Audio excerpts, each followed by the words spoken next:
this one in there.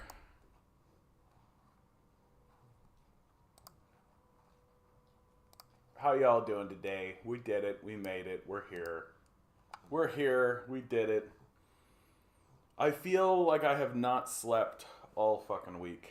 I feel like I have not slept all goddamn week. My bosses, we have new owners at the cafe that I work at. They wanted me to come in this morning. And good evening to you, Eric. Haven't seen you in a little bit. Good to see you, bud. Hope you're doing well. We read a article yesterday. Not all of it, of course, but about long COVID. And I was thinking of you, sir. I hope you're doing well. Long COVID is steadily becoming more and more recognized. People are taking it a lot more seriously, and I hope that you are recovering well from your experience with it. So my bosses wanted me to come in because we've got new products and things like this. They wanted me to meet the people who make the products and all this kind of stuff, and I was like, oh, okay. I had a terrible, terrible night of sleep. Right, I had a terrible, terrible night of sleep and went in, and I was there for an hour and a half for a 15-minute meeting where they told me to do the thing I was going to do in the first place.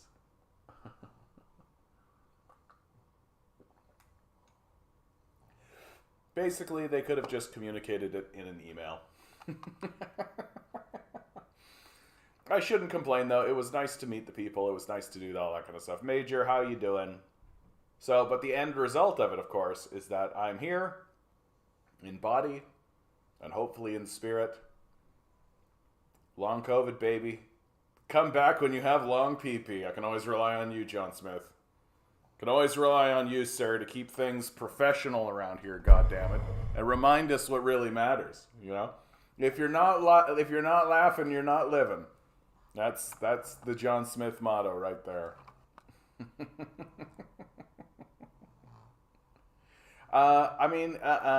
There's no major news from Ukraine, but the major news that's coming out of Russia is that Putin has made a speech saying that they are going to do, what's the word that they're using? The word that they're using, let me see if people have been posting all about it, yeah. Mobilization. That's the word that they're using. It's a draft, right? That's what's been declared. That's something that I think most people thought was off limits. I think most people and most commentator, good evening to you, Anemone, hope you're doing well. Most people were of the opinion that Putin would not be able to garner the public sympathy to maintain public order enough and in order to move forward on a mobilization effort. Now, of course, the West, I wasn't able to actually listen to the speech, unfortunately. I literally just have heard about this in little snippets here and there, and I will listen to the speech, of course. But from what I can gather, and Grinning, you might actually be the source that I'll use to verify this. From what I can gather, Putin has said that this is going to be a limited mobilization, that it is not a full scale, like every single man who's capable of all of this kind of stuff, right? It's so Russia goes full blitzkrieg. No, I think that at this point, Russia does need to increase its troops because not only is it fighting the Ukrainian military, it's also fighting NATO. Right? And so, yeah, partial mobilization, not conscription, right? So I'm not exactly clear what that means. Like, I don't know what that actually means. So is that just going into the reserves, right? Is that going to the reserve guards, to the police forces, perhaps? Is that dipping a little bit deeper into people who are already... Oh, they're calling? Okay. Yeah, this is perfect, Grinning. This is exactly what I needed right now. They're calling up their reserves, approximately 300,000 people. Not an insignificant number. I don't recall the mention of a draft. The other topic, but of course, this is how the Americans are going to talk about it, right? This is how the West is definitely going to talk about this. That they are definitely going to talk about this as if it is a draft, right?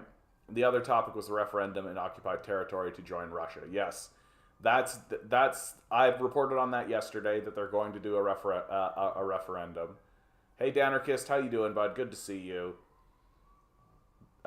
You as well, Radio. Good to see you, bud. You're right. It's not a full mobilization, right? It's not a full mobilization, but it does show you that Russia is needing to be more serious. And I listened to Scott Ritter talk about this, and I tend to trust what he says in this regard. He's been not spot on 100% of the time, because I mean a lot of what gets talked about is speculative. But he's typically in the ballpark. And I feel like being in the ballpark in this kind of thing is good enough. Seraphim, how wonderful for you to join us today. How wonderful for you to join us today. Oh, we've got a really healthy showing for everybody to watch me be fucking exhausted today. Dude, I need one just solid night of sleep, and tonight is the night. I'm gonna close down the stream, and I'm gonna walk into my bed, and I'm gonna go to sleep. I'm going to have one really beautiful night of sleep. That's just what I need, right?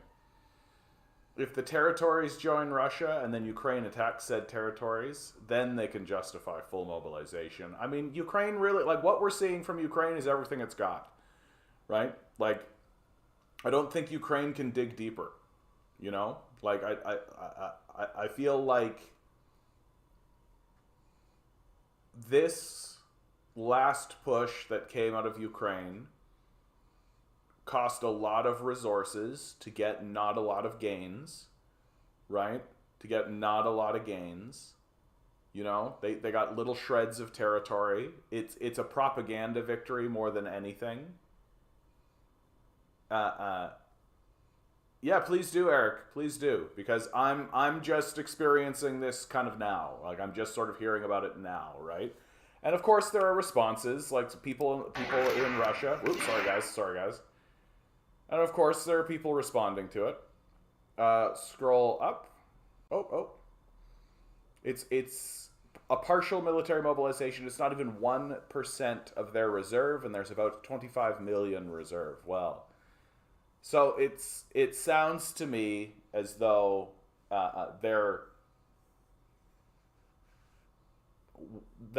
trying to negotiate between what the populace can withstand versus what the front line needs. And I mean, I can't imagine what it must be like to be a Ukrainian and a Russian citizen right now, right? Because they're both going through this fairly traumatic culture-shaping event. Right? People in that region, like, we're going to forget about this war in the West. Many of us already have, right? Like, it doesn't really touch down on people's day-to-day lives anymore. Maybe you're still flying the little blue and yellow flag, right? Maybe. I see that every so often, right? And, but, like, in North America, we're going to forget all about it. And it's just going to be something that we point at to be like, why are energy prices skyrocketing? Oh yeah, that war, right? Whereas for the Russians and the Ukrainians, like, this is a seminal moment for them.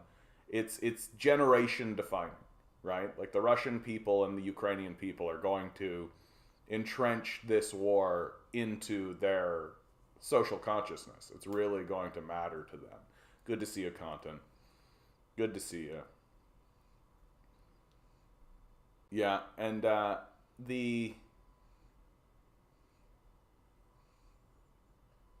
you tried to say something here and it fucked up. I know it, Compton. So, I feel like it's, unless NATO starts committing more troops, right? Well, the relationship between Ukraine and Russia has been a tumultuous one. Right? Like, it hasn't been smooth sailing. The relationship between the Ukraine and the Soviet Union, I mean, for God's sakes, like, the Holodomor, the famine that happened there, right? Like that gets politicized and still is being politicized. Like that doesn't happen if everybody's hunky dory, right? Like that's the kind of narrative that if it started showing up and people were like generally okay, they would be like, no, that's nonsense. But it shows you that at the very least there isn't like a strong pushback coming from Ukrainians, right?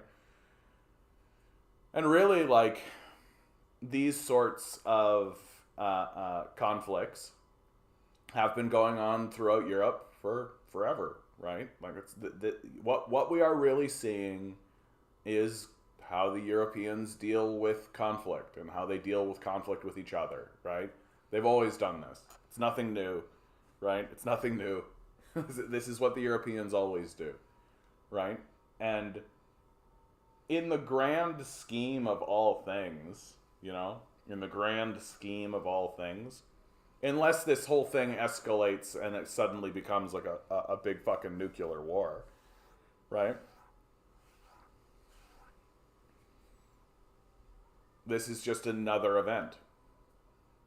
Russia isn't blocking all men from leaving Russia yet, like Ukraine did. Well, I mean, this I saw very quickly on the Discord, because you guys are ahead of me on this story for sure.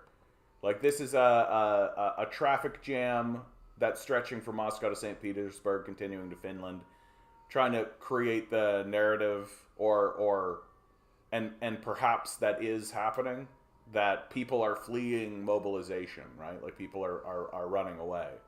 But if it is, as we say, that they're only dipping into a very small percentage of their reserves, then for Russia, it's just like, well, yeah, like let people go. Like, let people go. Like, we've got all these reserves. We don't need to go deep into it, right? And so I think it's accurate to say that, like, Ukraine and NATO, the news is saying Russia is loading up buses with arrested protesters. That's nothing new, CR Strifey. Russia has been doing that for 20, 30 years. That's been going on since the 90s. Absolutely. And so, I mean, given that the United States and Joe Biden on several occasions has said that he wants to overthrow Putin, and then after he says it, he walks it back. Like, if I'm Putin, I'm 100% like, okay, where's the color revolution? Is this the moment where the CIA are coming in, right? Like, I'd be very, very, very, very, very skeptical of protests at this point in time if I was Putin. I'm not trying to say that I agree with what he's doing, incidentally, right? But I am trying to say that it's like, yeah, like, you're in a tense war that has all of the potential to escalate to a nuclear conflict, and the like core imperial leadership has said on several occasions, even though they walked it back, but they've said on several occasions that they want to overthrow Putin. Like, yeah, like, oh, let's just let a random group of strangers gather outside the Kremlin. That's certainly not a CIA op that's designed to foment a color revolution, right? Like, I just think that, like, it definitely plays, right? I'm not going to stand here and be like, what a tyrant Putin is for not wanting to be assassinated by a CIA agent. It'd be interesting to hear the opinions these protesters have about NATO. Well, and like that said, like, I do think, like, it's good to see that there are people protesting in Russia. Like, straight up. It's nice to see that there is some kind of anti-war movement happening, right? I refuse to believe that anyone other than the United States will ever use nuclear weapons. We'll see. We'll see. The Russians have made it very clear to the Americans where their hard red lines are, right? And a big thing that kind of got us into this conflict is that the Russians were saying, like, these are our red lines. Like, these are our hard red lines. We are going to commit to a military action if you cross these red lines. And the Americans were like, you're bluffing, right? Turns out, nope. And every single time the Americans have gone, you're bluffing, the Russians have not been bluffing. And so now the Russians are basically like, yeah, if you cross the border into Russia, like if you come in here, right, we are going to nuke you. What, like, straight up, we're going to use nuclear bombs on you. And I don't think they're bluffing, right? Like, what Russia is experiencing is an existential threat. Like, it's this, to them, this is an absolutely red alert major crisis, what's happening on their border, right? Yep, United States is the only country that's used nuclear weapons on civilian targets. Hiroshima and Nagasaki, that's exactly right. That's exactly right.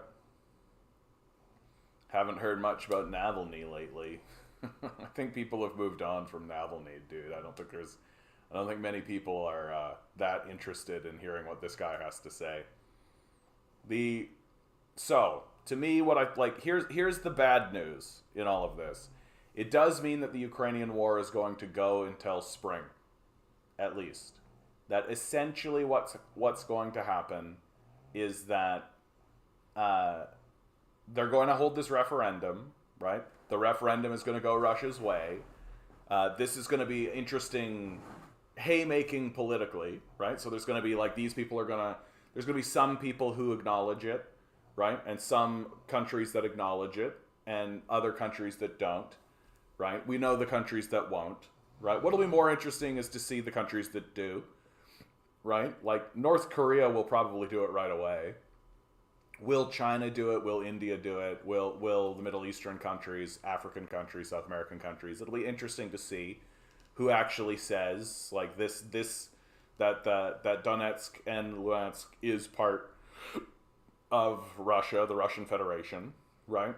And we know who's going to say no, which is NATO, right? So but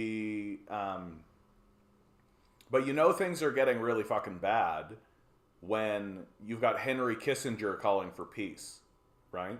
You know things are fucking bad when Henry Kissinger is standing up saying, we need to find a diplomatic solution to this, right? And ultimately, we do need to find a diplomatic solution to this. Like, all wars end in diplomacy. Like, that's the truth. And, but right now we're at this standstill. NATO and the Ukrainians essentially spent the last of their resources pushing in to get this kind of small amount of territory. They're not really capable of launching another major offensive. The territory they gained wasn't really strategically important to Russia. And now they're at this standstill where Russia can't really push any further into Ukraine, right? Like, they've got all of this entrenched positioning. It takes a lot of time to move through that. And so Russia, what it's doing right now and what this mobilization is doing, right, is getting more troops, but you've got to train those troops. It takes 4 months to train them, right? And this is straight up Scott Ritter, right? This is straight up Scott Ritter. So if this all ends up being false information that I'm giving you, or false speculation, I'm going to blame Scott Ritter. And I firmly believe the only reason Kissinger is still alive is that Kissinger has morphed into the Grim Reaper and he cannot die. Dude, if Kissinger was the Grim Reaper, like, rip the global south, dude. Like, for real. Like, what a... Like, you want to talk about somebody who really believes in the principles of white supremacy. You're talking about somebody like fucking Kissinger, for sure. Like, what those guys did in Laos and Cambodia and Vietnam, it's unforgivable. It's completely unforgivable. Like, no one should ever support the American empire based on those actions alone. Like, just absolutely barbaric. Yeah, that, or if God and Lucifer exist, they're afraid of Henry Kissinger, so he can't die. Neither one want him. That's what it is. He just won't die because, like, both God and Lucifer are like, I'm not taking him. I guess that's what purgatory is for. So Russia is going to train these troops that they are mobilizing. That's going to take time. It's highly unlikely that the Russians and the Ukrainians are going to want to fight through the winter, right? That is a really, really great way to destroy morale and to destroy your troops, right, is to have them fight through the winter.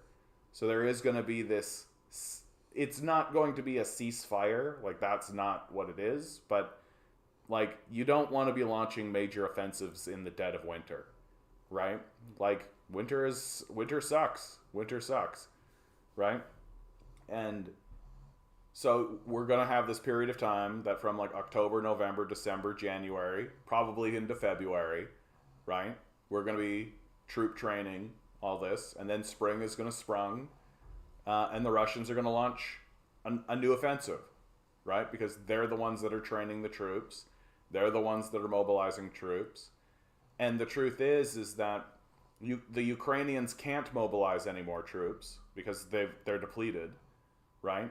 And NATO, the nations of NATO aren't really interested in mobilizing troops, right? Not in the same way that Russians are interested, right?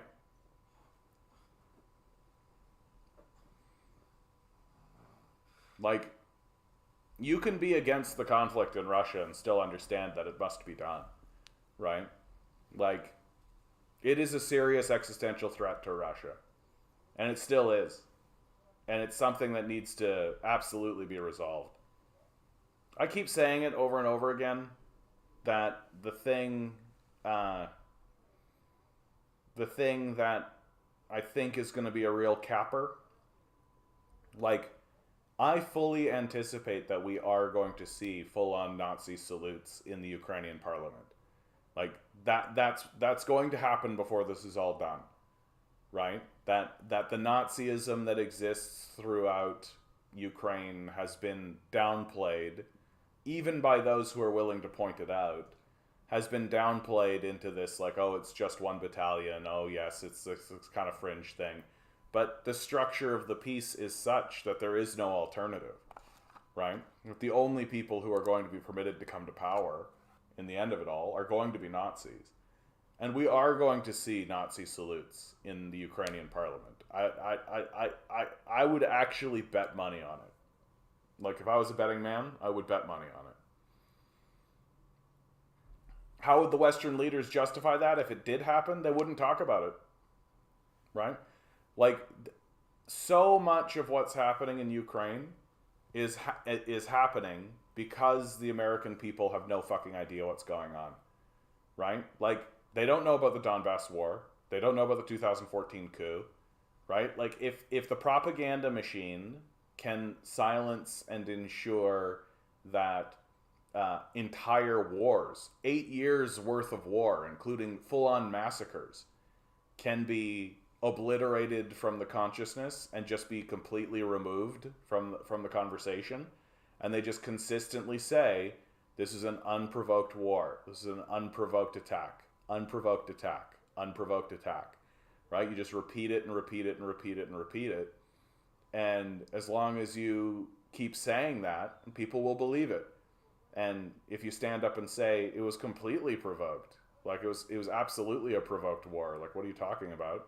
Oh, then you're a Putin apologist, right? Like, oh, we should remove you and deplatform you and silence you, right? Good to see you, Adam. Good to see you, bud. Yeah, so if they can silence an entire war, which is the Donbass war, they can silence Nazi salutes in the parliament of Ukraine. They can just make sure it just doesn't get reported. Actually, what people are saying is that the mobilization is the people who have been in the Russian military in the past 10 years. So it's people who went in and are now in. YouTube censoring my soap comments. Oh my god. The absolute worst case scenario for you, Adam. So here's some interesting polling, right? Lots of polling is happening right now. People are curious, kind of where does everybody stand? How are people feeling, right? And I think that the interesting thing to look at here is definitely this big old +8, right? This big old +8 that the NDP are coming out with, right? Green Party getting a nice +3. I know that we're really far out from an election, right? But this is not zero. This is not nothing. And I think very tellingly, you're seeing declines in the Bloc Québécois and declines in the PPC, right? Where are those declines going? Probably into the conservative base. It's probably not going into the NDP. But is this signs of things to come? Have a restless populace become completely disgruntled and completely upset and angry at the prevailing dynamic that exists on Parliament Hill, and are they willing to take a stab at going towards the NDP? It'll make for good television, I'll tell you that. Yep, Canadians needed to wake up, so this is good to see. Demand better, good to see you, bud. Good to see you. You've changed your shit a little bit. It's good to see. The you guys know my opinion on all of this, right? You know that my opinion is that Jagmeet Singh is part of the capitalist system. It's still worth commenting on because it does signify a culture shift, right? That if we accept that the Liberals and the Conservatives and the NDP are all allies with one another, right? That they're all playing their parts to maintain the system of capital, right? It still signifies a shift in the culture, right? And if the culture is willing to swing over to the NDP, vote NDP, especially, and I'm going to say it, and I'll say it often because I think it plays pretty hard. Vote for a guy wearing a turban, right? If Canadians are actually willing to vote for a guy wearing a turban, like that's a big cultural shift. Like that's a watershed, right? Yeah, it's one poll of 1,000 people. It's not a culture shift, but we report on these things, and we're going to continue reporting on these things, right? And you're correct to point that out, Ben. Like it could very well be the case that this is a one-off, and then it'll just go whoop, back right down, right? And then suddenly the Conservatives will be off through the roof and all that kind of stuff. So stay tuned. What a great position for me to take, right? Just keep watching.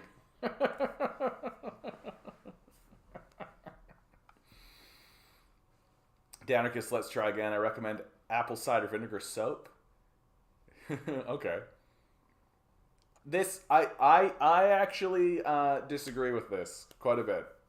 1,000 is very underrepresentative of the population. Like polls are very typically accurate, right? Like I've done fairly deep dives into polling, right? Like it's usually the case, and there are exceptions. Obviously, I think the Hillary Clinton Donald Trump election was one of these times when it was definitely the case, where the polling was widely different from what actually occurred.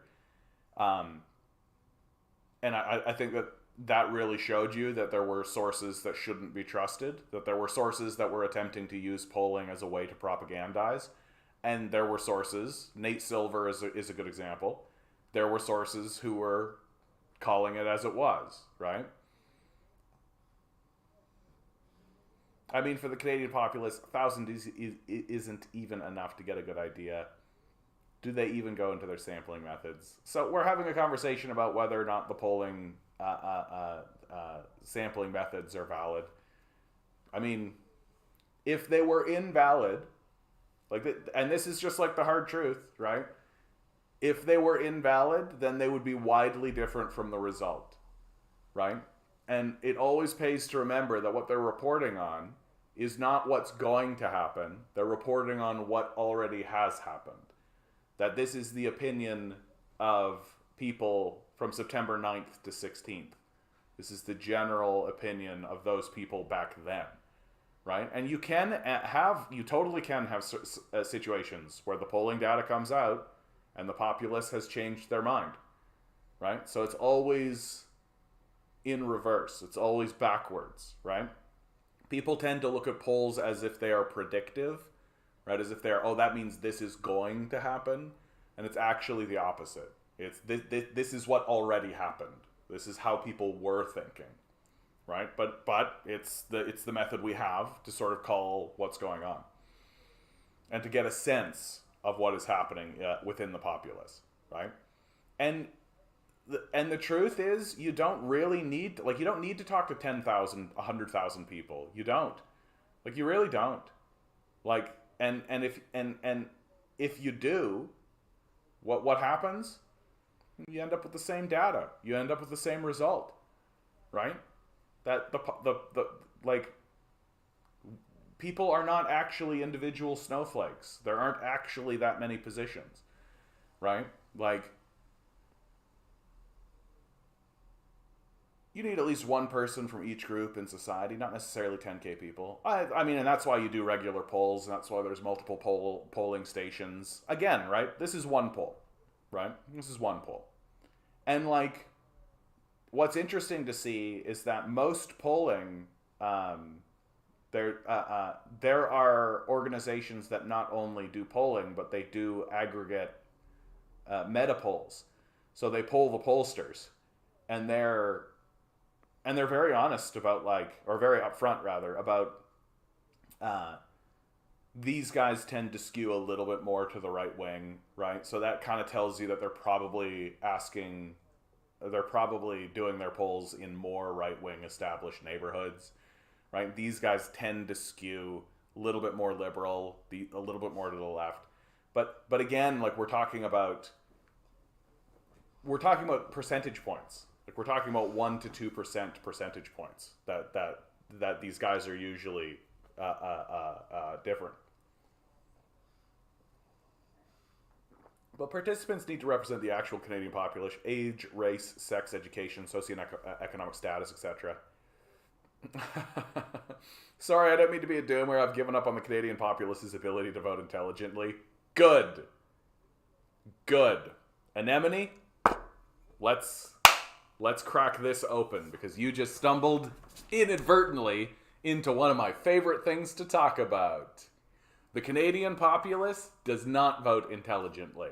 The Canadian populace is a wild animal, okay? It is a zeitgeist of energy. Big reason why polls matter to the populace is that it is at least an attempt by the people themselves to go, what is everyone else thinking, right? Because every individual is also caught in this wild, like, force of nature, this animal, right? That is not rational, right?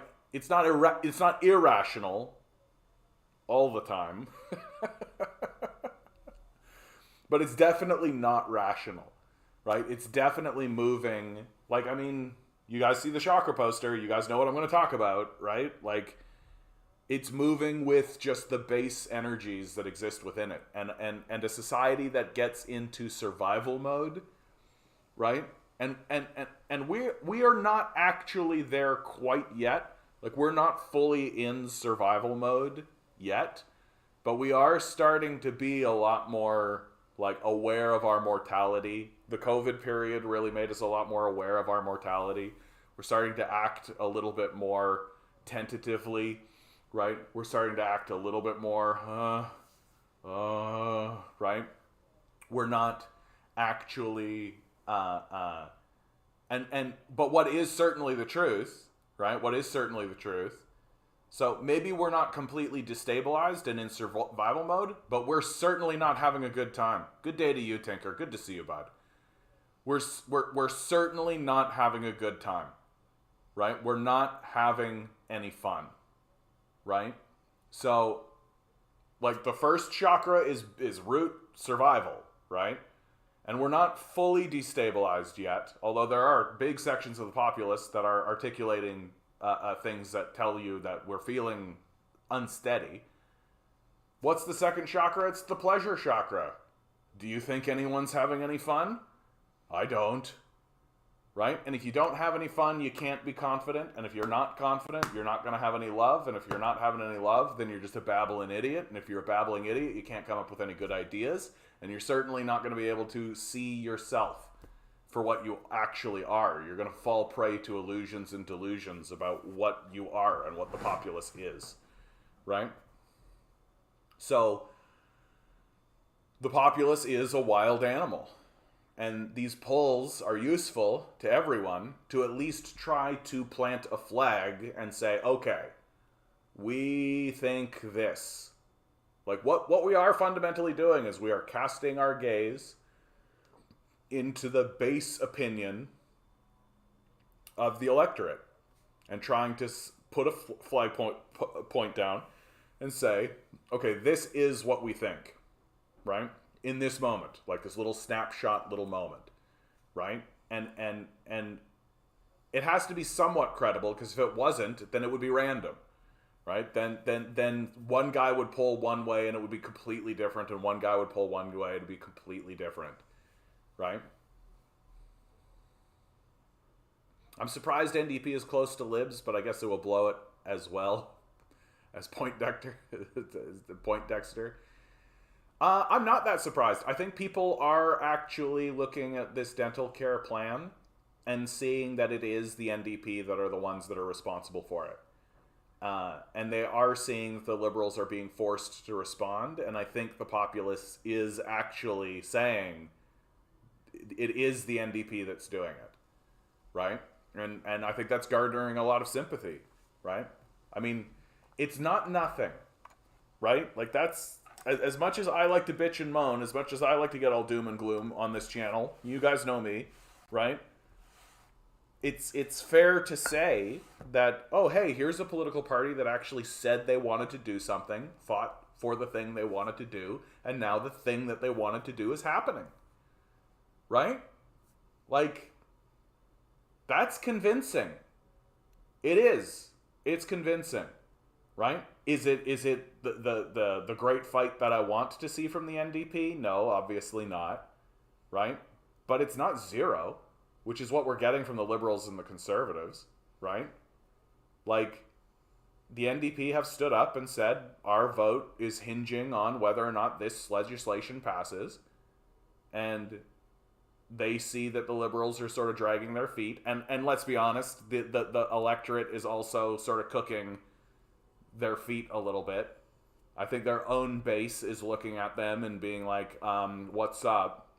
And so they're the ones putting, like, the base is putting the fire on the NDP, and the NDP are putting the fires on the Liberals, and it's working, right? And it's working. And I think the populace is responding to it. Will it hold the day? Will it carry the day? Because again, we're a non-rational wild animal. We're easily distracted, right? We can swing with the wind, right? We'll see. We'll see. If the NDP ended up with 26% and the Liberals with 28%, the Liberals will end up with twice the seat or more. Yeah, because it is a riding system at the end of the day, right? We've still got first past the post, as Anemone correctly points out. Thanks to the Liberals, right? Remember when they said that this will be the last election that's first past the post? Remember that? Right? Liberals are great at this. I will abolish the GST. Remember that? Remember when Chrétien stood up in front of everybody, said that he would abolish the GST? How'd that go? Did we abolish the GST? Did we ever do that? No? What? Like, we like to vote for the most effective liar. That's what we like to do.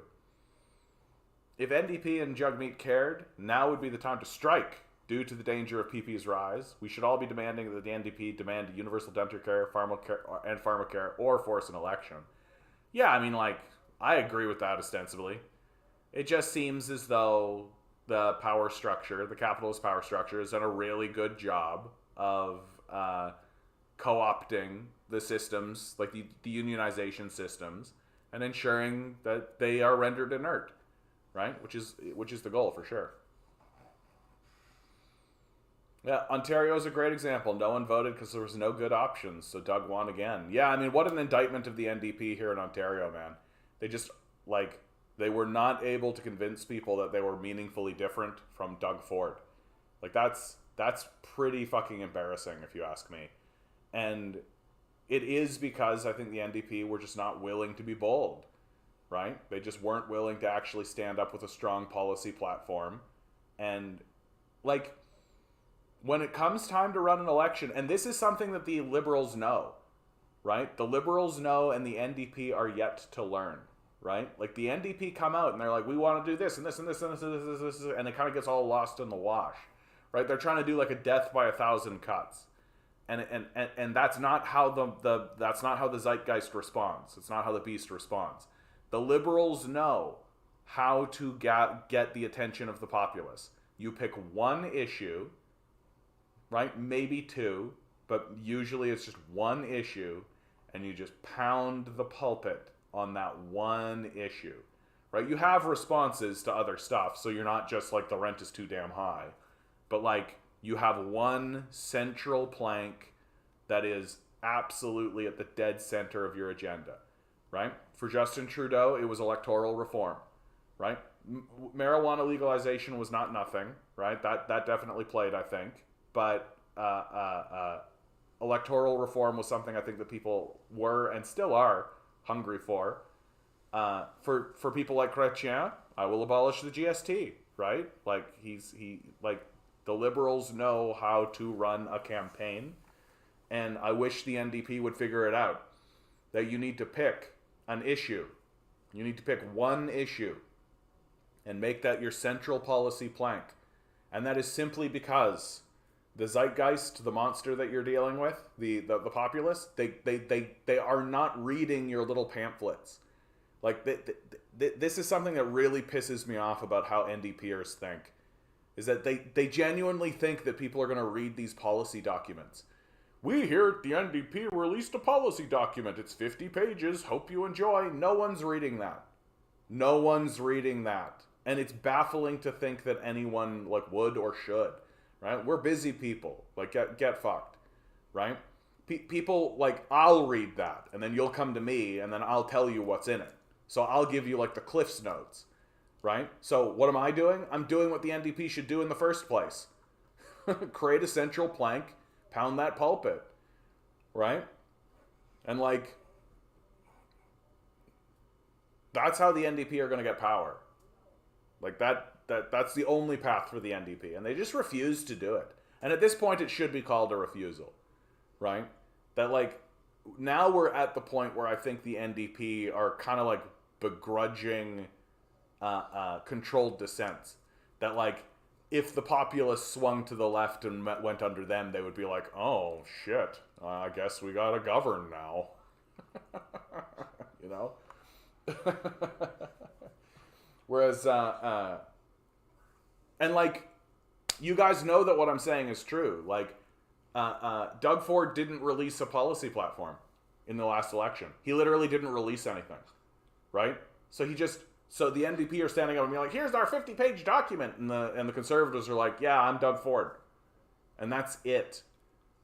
And it's just like, that's good enough. So as far as the populace is concerned, a party that releases a 50-page document that is full of all of their policy ideas and a party that does not release anything at all is the same, right? Like, how do you pierce through that? You pierce through that by picking one issue and just slamming on it again and again and again. You sloganize it, right? I will abolish the GST. 5 words, right? 5 words or less. Buck a beer for the people, right? You sloganize. And the NDP just cannot figure this shit out. They cannot figure out. And it's because they're like a party that's full of like educated professionals and academics and all this kind of stuff. And they don't want to admit that like they kind of go like, well, it's a bit lowbrow, isn't it? Snooty snoot snoot snoot. And I'm like, yes. Your voters are Bob and Doug McKenzie. Boop, boop, boop, boop, boop, boop, boop. Those guys. Those are your voters. Oh, eh?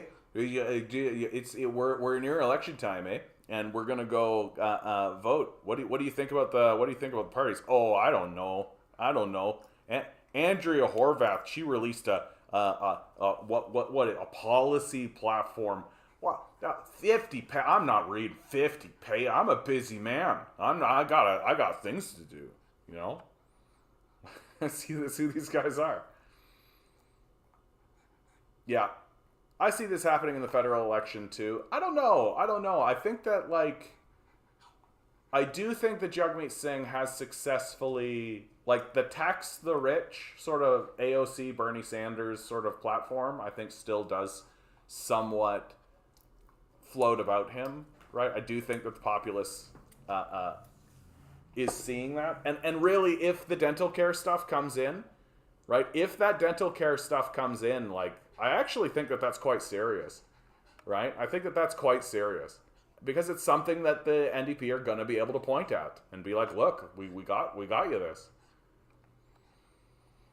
Yeah, Mr. Singh is content to be a leader of the opposition only. I really don't think he wants to be the PM, just my opinion. I'm right there with you, right? And I mean, a lot of this is just vanity politics in the first place, right? It may not be enough to get people to vote. Yeah. We're dogs seeing squirrels in Canada, yeah. Sounds like something the Conservatives would promise. What, oh, dental care. Doug Ford, wasn't that the guy filmed smoking crack? Yeah, that was Rob, his brother, yeah. No, Doug Ford was the guy that sold him the crack. Matthias, good to see you, bud. Singh needs to go. He is from and represents the bourgeoisie. Yet it would be refreshing to see an NDP leader not born with a silver spoon, but I've got a feeling the party would never allow it. They're already purchased by the oligarchy. I absolutely think that that's correct, dude. So it pays to remind everybody, right? Like, we are dealing with capitalists defending a capitalist system, right? They're all allies within the structure of the capitalist system. And my commentary on the parties is mainly out of interest in how the populace is going. Because if the populace is swinging to an NDP party that's led by a guy with a big beard and a turban, well, that means that they're not going full-blown fascist, right? It means that they're not rah-rah-rahing over to the right, right? That's not nothing. I'm pretty happy with that, I gotta tell you, right? It definitely means those elements exist, right? Have a good one, demand better. Enjoy the mayor's debate. I'd be pretty happy if the populace decided not to go full-blown fascist and tried to think like, hey, maybe we should try like social democracy for a second, right? Why don't we try that, right? That'd be nice. I just saw a Ukraine meme where they're using Pepe the Frog. Oh my god. You know if it's Pepe the Frog that it's got to be good. I've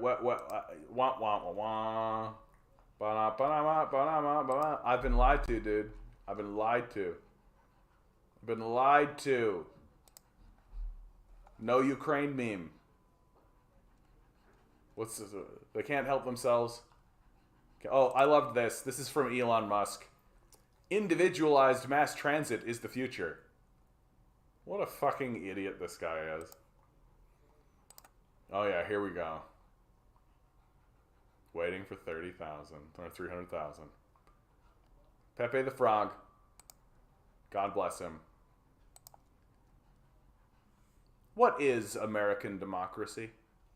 Opinions of the bottom 90% of income earners in the U.S. have a statistically near zero impact upon public policy. Right? USA. USA. USA. This is the thing that is like, I think it was like literally 15 years ago Noam Chomsky said this in reference to the Princeton study, right? And when he said that, I was like, oh, it's over, right? Like, in what meaningful way are you operating in a democracy if the opinions of the bottom 90% of income earners, so 90% of the populace, is just basically ignored, right? In what way do you have a genuine democracy? In many ways, it is actually this study that begins to my sort of suspicion and begins my journey on being able to articulate that they're allies, right? That the Republicans and the Democrats are allies that work for and behalf of capital exclusively, right? And they're not actually interested in working for the benefit of the people. And then you start to recognize and realize, like, oh yeah, the system was erected by slave owners, right? And it's probably pretty likely that the slave owners erected a system that would allow them to continue being slave owners, right? And to be slavers. And our system here in Canada was erected by monarchies, right? And certainly the very first thing that the monarchies were probably interested in as they were erecting these systems was, how do we make sure that it maintains the monarchy, right? And the monarchy embedded in our system persists to this day, right? Like we've to a degree delegislate, like we don't need to like completely get their yes and no on everything, right? But like they're still involved. Queen's on her money, you know, that kind of thing. I keep hearing about this study.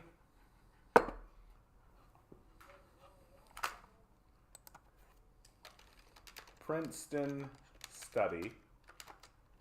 90% of populace unaffected by... No, that's bad wording. What's the exact thing? Right, public policy is the word.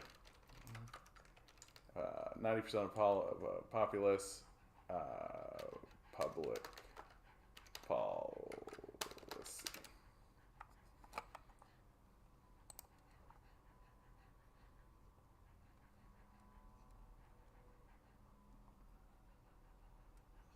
Professors Martin Gillinis and Benjamin L. Page looked at more than 20 years worth of data to answer a simple question: does the government represent the people?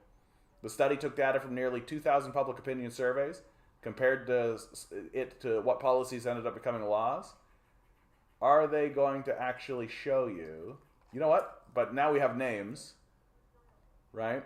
So we can go like Professor Martin Gillens, and we could go back and go click and then paste.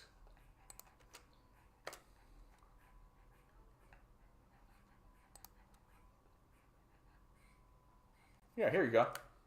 It's 18 pages. The internet, it's full of lots of stuff.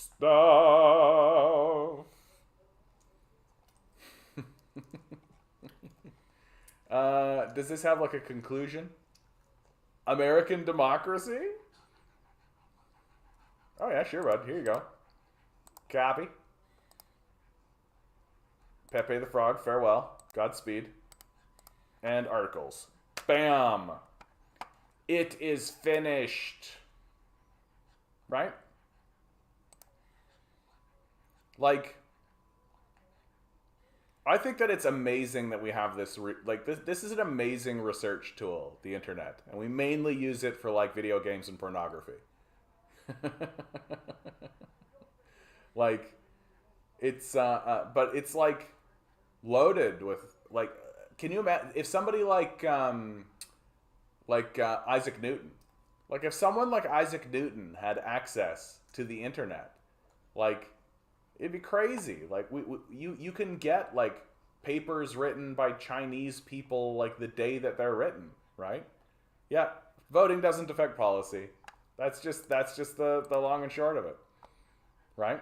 Opinions on the bottom, 90% of income earners in the U.S. have statistically near zero impact on public policy. Like, money matters. That's what matters.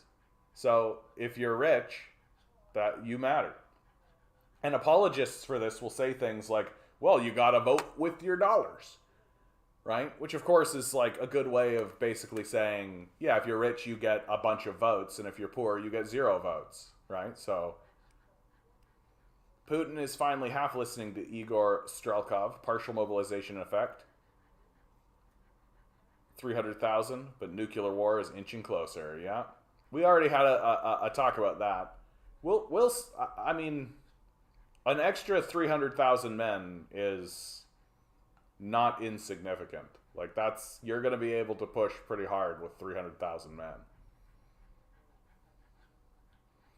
I believe the same study said the opinions of the top 10% had 30% effect on public policy. Well, then where's the other 70% coming from, Mark? If it's not the remaining 10% impacting public policy, is it literally just these assholes doing what they want? Who are they representing then? Bum bum bum. Maybe they're not representing anything at all.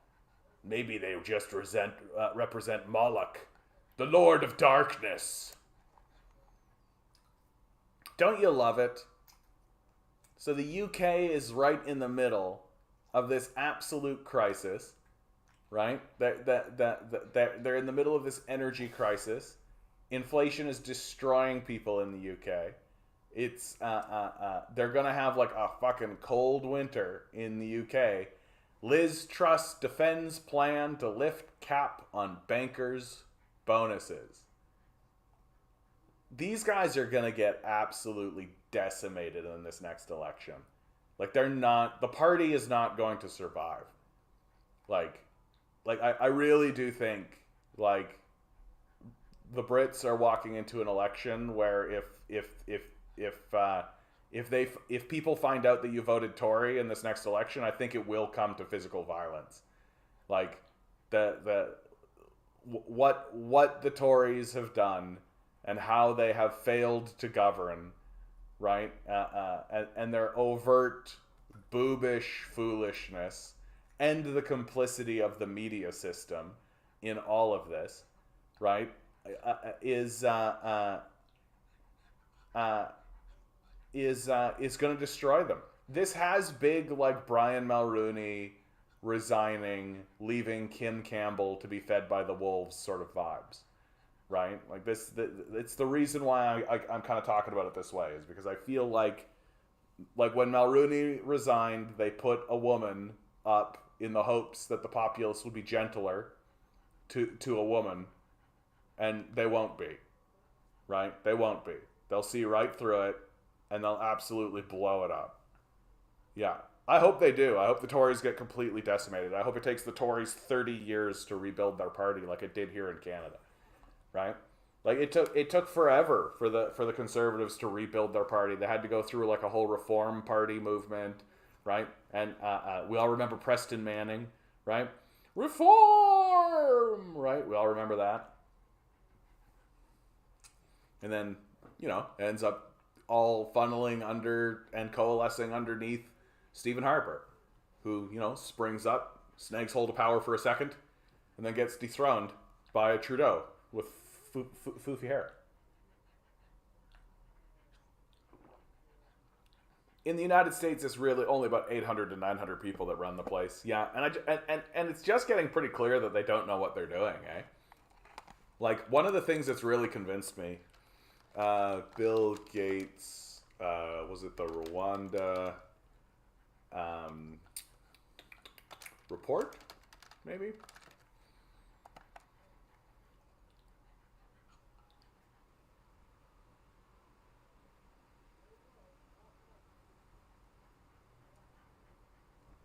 Oh, come on. Of course I can't find it at my fingertips, but what's happening is that the Bill and Melinda Gates Foundation, right, they're parasticizing many countries across Africa. And there was a report that came out that's not getting any traction whatsoever in the West, unsurprisingly. Like, you can see I'm not actually finding it. But they're basically saying that it's what Bill Gates is doing is a form of neocolonialism. That he's poisoning the land, that he's plunging people into debt, right? African report. Yeah, it's Rwanda. It's for sure Rwanda. Anyway. And nobody is, of course, reporting on it. Nobody's actually talking about this report that came out. I hope we'll be able to find it again. And I mean, in the meantime, Bill Gates is buying up huge amounts of farmland across the United States, and he's going to do the same thing. Right? He's going to poison the land across the United States. He's going to destroy it. Right? He's going to try to implement high technology solutions that'll fail because these guys suck. Yeah. You're talking about the bill I visited Jeffrey Epstein's 24 times and then lied about at Gates Foundation? That's right. You got it, bud. I built an organization and pretended like it was a charity, but it's actually a business to privatize healthcare and exploit poor nations. Gates Foundation. Yeah, that's the one. That's the one. Name a news organization that doesn't say brought to you by the Bill and Melinda Gates Foundation. Yeah, I know, eh? Like, it's really blistering to me. Like, it's wild that like we're all pretending as though these news media organizations have credibility while they're literally like, this is a propaganda piece we're publishing on behalf. This is basically advertising for Bill Gates. Still grabbing an extra bag of beans every time I go to the grocery store. I really think we're going to experience some catastrophic economic conditions. Yeah. I mean, it is kind of a question of when, not if, right? Like it seems like it's written in the stars at this point. Like I don't know how we avoid it. You know? I don't know how we avoid it.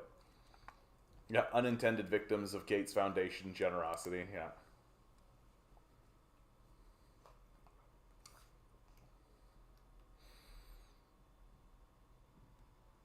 Oh, you found the report?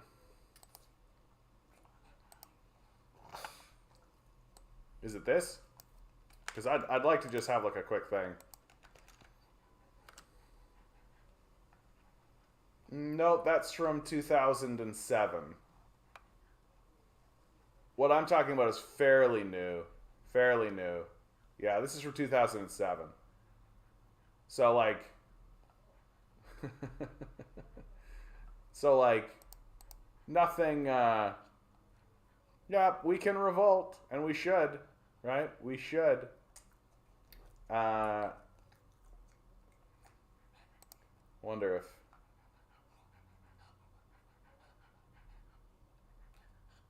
Anyway. Oh, we got calls for the number. We got calls for the number. Let's do it. Let's do it. 13 people in the chat. I expect to see... Why did I put YouTube into YouTube? That's so stupid. I'm so sleepy. I'm so sleepy. Here we go for today's number. Today's number is... I'm going with a 3. Here we go for today's number. It's September 21, 2022. 10 balls. Each ball has a number. Numbers 1 through 10. Numbers 1 through 10. Swirl the numbers. Pick a number. Okay, here's the big 3. Here's the big 3. Come on. 8. Mackenzie. You got it, bud. Bing, bing, bing, bing, bing, bing, bing, bing, bing. Da, da, da, da, da, da, da, da, da, da, da, da, da, da, da. Congratulations, sir. You are the winner of the David Lynch number draw. May the energy of David Lynch carry into your life. May strange and esoteric things happen to confuse and bemuse you. And I'm also going to claim victory for myself because, as we all know, 3 is half of 8. That's right. 3 is half of 8. You heard it here. You heard it here first, folks.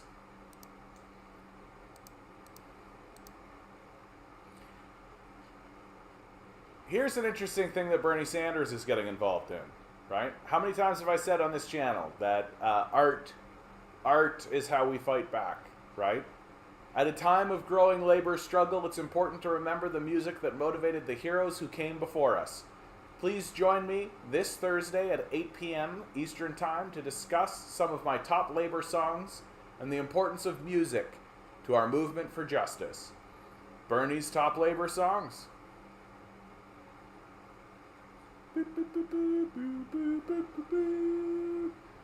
Tinker in with a really late 8.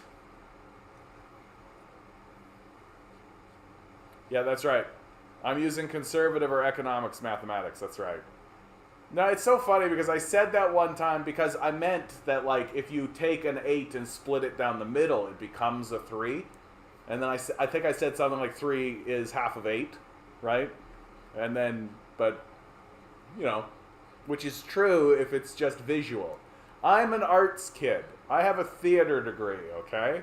I see things, like, on a visual sort of a way. I don't do math, okay?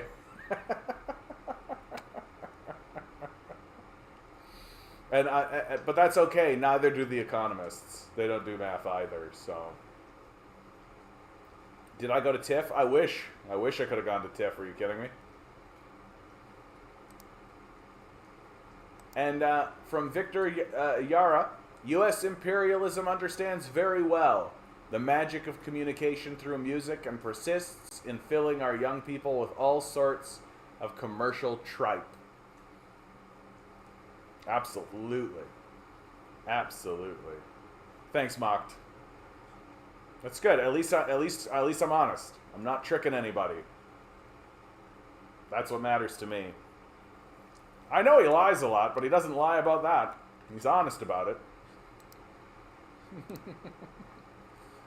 54% of Americans say their mental health issues, like anxiety and depression, are directly related to student zone debt. Sweet anarchist, I'm glad that I got you to it. Fantastic. Yanis Varoufakis is an economist. He doesn't know math. Yeah.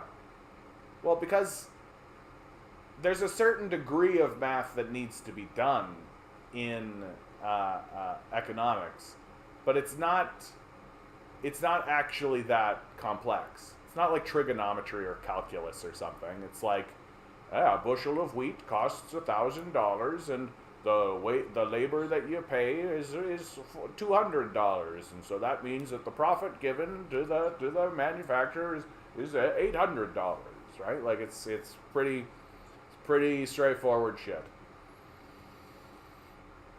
Unsurprisingly, right? 54% of Americans say their mental health issues like anxiety and depression are directly tied to student loan debt. It's almost as if you plunge people into a debt they can never bankrupt out of and they can never pay off, right? That they'll never, that they'll be full of depression and anxiety about it. Who fucking knew, right? Who fucking knew? And the thing that kills me about this whole student loan conversation is once you actually zoom it out onto like the civilization building aspect, right? Building a strong nation, right? Aspect of all of this, plunging any amount of people into student loan debt is fucking stupid. Like it's ass backwards. Like it's as intelligent as debt peonage, as debtors' prisons, right? It's on that same kind of a level. Oh, you owe me a debt, so I'm going to take you and put you in a location where you will never be able to pay me that debt, thereby decreasing the overall productivity of the nation entirely. Good idea. Like, fuck you. No, it's not. That's what a shitty, trashy, dumb, stupid-ass idea. You're just plunging people into debt, ensuring that they can't be productive, ensuring that they can't actually move on and join the society in a decent way, right? And then you do nothing to help them except shit on them and gaslight them for it. Like, what are you doing? What are you fucking doing? C.R. Strifey is wandering into the weeds on this, and I have very strong opinions on this. Students that plunge themselves into debt studying subjects that aren't marketable is questionable. You mean like a theater degree? Right? You mean like a theater degree? Right? Look, this narrative is a capitalist narrative. Yeah? Welcome to the jungle, C.R. Strifey. Welcome to the jungle! This capitalist narrative that says you have to study things that are exclusively beneficial for us, right? So that we can exploit your labor better, right? It's this capitalist mode of kind of thinking, okay? However, there are other benefits. There are ancillary benefits. There are important benefits. Now, and it's important to say, Danarchist, that it isn't actually a bullshit narrative. That, yeah, like being able to be productive and to get a degree for a vocation or a career, right? There is a validity to that. And I'm willing to acknowledge that validity, right? And what I ask of other people is that they also acknowledge the validity of what I'm about to say, right? You want an educated populace, and you want to ensure that that populace can be educated in fields that will free them from superstition, that will free them from conspiracy, that will free them from idiotic beliefs. I used to believe that Jesus Christ was coming back at any moment. I used to believe that billions of people in the globe, the Muslims, the Jews, right, that they were going to burn in hell eternally, that we were going to experience a great rapture, and Jesus Christ was coming back, right? And do you know why I don't anymore? Because I went and got a degree. I went and got educated. I read other material in a facility. I read other material and learned something about the world that I live in, and came to the realization myself through that process of education that maybe Jesus Christ isn't coming back at any moment. So you tell me, would you prefer to live in a society full of people who are educated enough to know the difference between superstition and storytelling? Or do you want to live in a society that's full of stupid people? It really is that simple. And this argument that says it's one decision to pay the tuition, well, okay, apply that to everything then, right? We can withhold food, we can withhold shelter, we can withhold transit. We don't. Every man's an island, right? We don't need to build any public sectors. Let's just full on libertarianism, right? We don't need to pay for anything. We don't need to structure anything, right? So what are you going to end up with? You're going to end up in a society full of stupid people who are prone to conspiracy beliefs, who are easily manipulatable, who end up voting for figures like Trump. That's what you end up with. Because these people, like, if you literally believe that Jesus Christ is coming back at any moment, there's no depth to what you believe. And if you lack the basic critical thinking skills and the basic skepticism to realize that that's just superstition, right? Well, then you can be manipulated. Really stupid people don't go to post-secondary or even complete secondary. I disagree. And how do I know? Because I'm right here in front of you.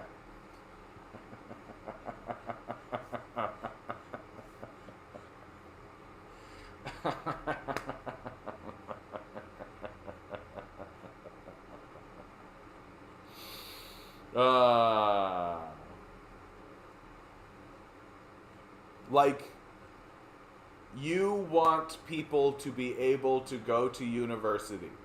You want people to be to challenge their perspectives.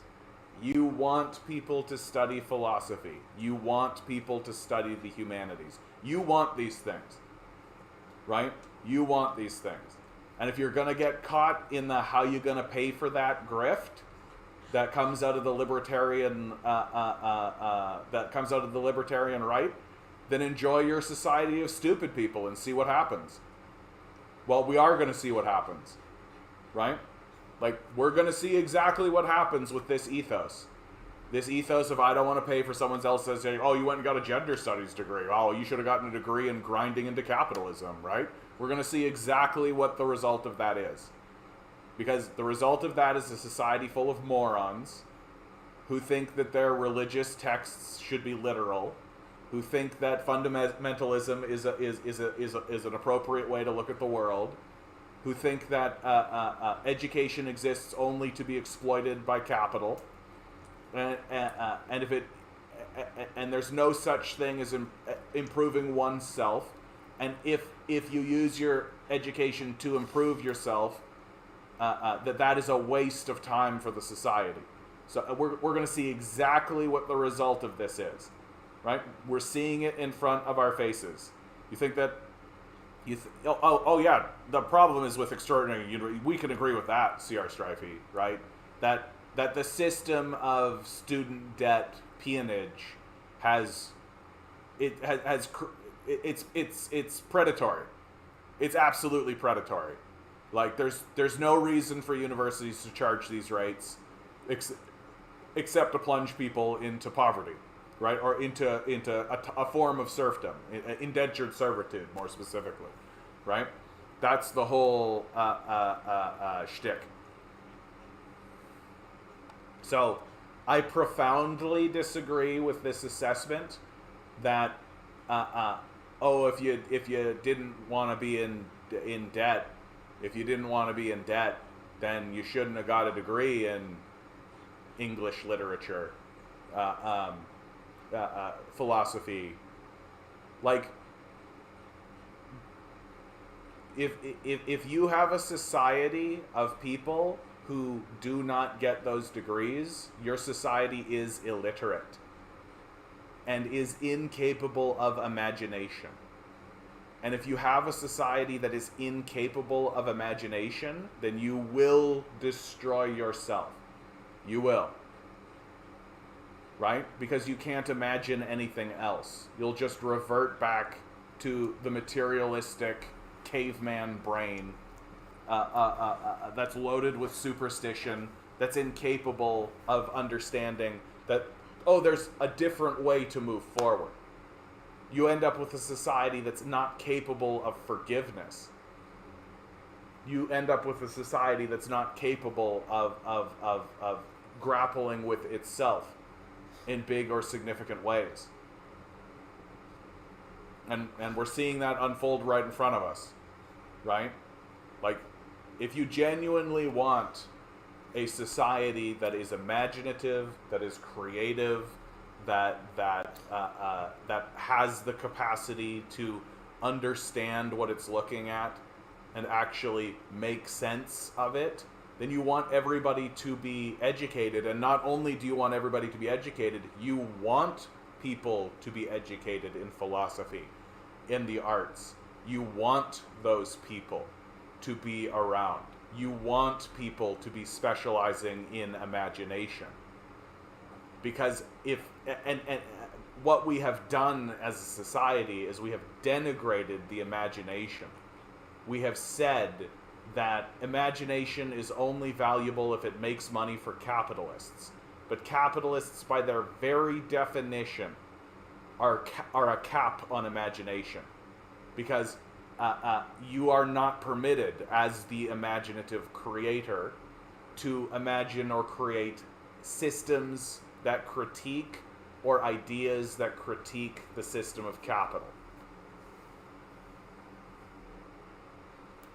Learning has become isolated and atomized. Yeah, absolutely. No, absolutely. And it's so crazy because we're in this period of time right now where if you literally you know what I do? Like, when I close down this stream, do you know what I'm doing right now, guys? I'm listening to The Wealth of Nations by Adam Smith.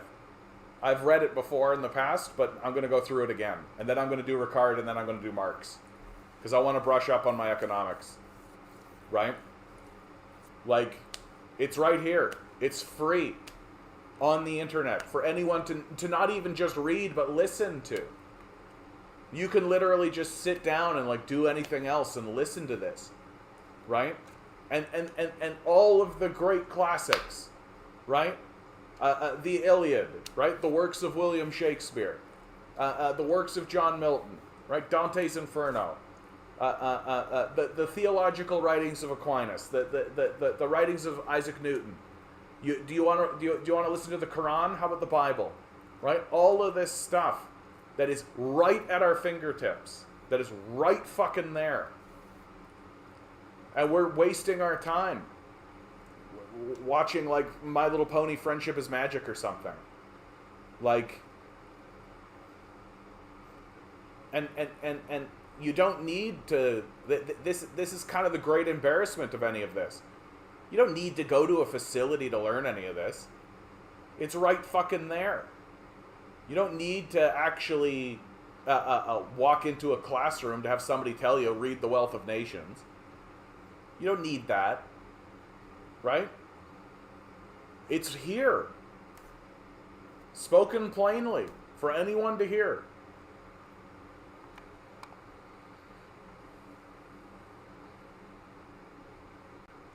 Well, and Adam, everybody learns differently, right? Some people are audio learners. I'm an audio learner. If somebody tells me how something works, I remember it. I never took notes in school. Because I was just listening, and that's how I learned. Some people have to write it down. And those people are kinetic learners. And then you have visual learners, right? And those people have to read it. You might be a kinetic learner. You have to do it, right? You've got to do something. And different strokes for different folks and different people, right? Oh, this might be it right here. I hope so. Yeah, this is it. Critiques of Gates Foundation agricultural interventions in Africa. The Gates Foundation's flagship agricultural program, the Alliance for a Green Revolution, that was what it was, the Alliance for a Green Revolution in Africa, works to transition farmers away from traditional seeds and crops to patented seeds, fossil fuel-based fertilizers, and other inputs to grow commodity crops for the global market. The foundation says its goal is to boost the yields and incomes of millions of small farmers in Africa so they can lift themselves and their families out of hunger and poverty. This strategy is modeled on the Indian Green Revolution that boosted production of staple crops, but also left a legacy of structural inequity and many problems that contributed a massive mobilization of peasant farmers in India last year. Critics have said the Green Revolution is an outdated approach that has created more problems than it solved, including environmental degradation, increased pesticide use, reduced diversity of food crops, and increased corporate control over food systems. Several recent research programs provide evidence that the Gates-led agricultural interventions in Africa have failed to help small farmers, and may be worsening the hunger and malnutrition crisis there. Against this backdrop, agribusiness interests and private donors, including the Gates Foundation, are staging what critics describe as power plays to solidify control over global agricultural policies at the UN level. This includes recent proposals to implement a new framework for food systems, governance, and centralized control over agricultural research centers. The critics, including hundreds of groups that boycotted the 2021 UN Food Systems Summit over concerns that the civil society groups were shut out of meaningful participation, argue that it is urgent to reorganize food systems to be more diversified, locally controlled systems based on agroecological practices that protect the environment, provide more nutritious crops, and address social equity issues. This is a high-stakes battle over different visions of what constitutes legitimate science and relevant knowledge for food systems, says the International Panel on Experts of Sustainable Food Systems, and part of the broader battle over what food systems should look like and who should govern them. Yeah, they talk about transforming African agriculture, but what they are doing is creating a market for themselves.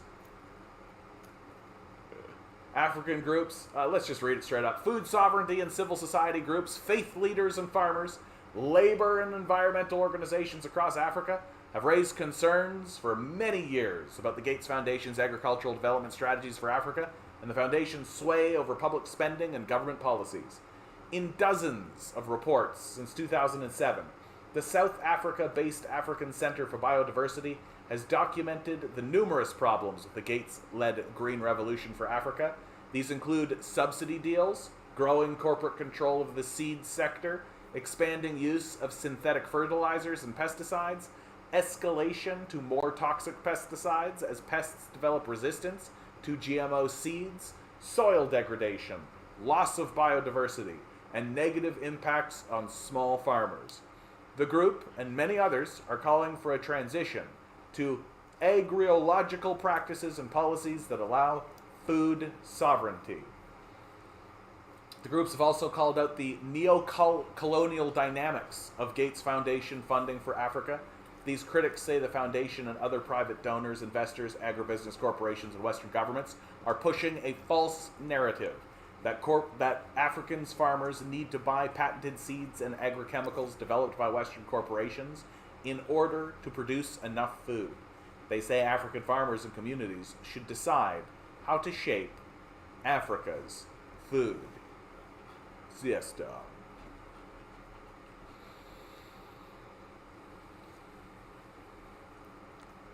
Anyone who thought people like Gates suddenly turned into a philanthropist because he had enough money already clearly forgot that corporate moguls are megalomaniacs and psychopaths. Thank you, CR Strifey. Thanks for keeping that. I always loved that in Laos, when peasant farmers were introduced fertilizer by the West, they didn't grow anymore, saying we can grow enough to feed ourselves, and half the time, why would we want more? Yeah, oh wow, it's almost like being sustainable makes sense, right? Literally, good to see you, broccoli cheddar rice. Literally hundreds of thousands of Indian farmers have killed themselves since the 1990s as a result of the Green Revolution there, lost their land to bigger fish due to too expensive chemicals. Oh, it's almost as though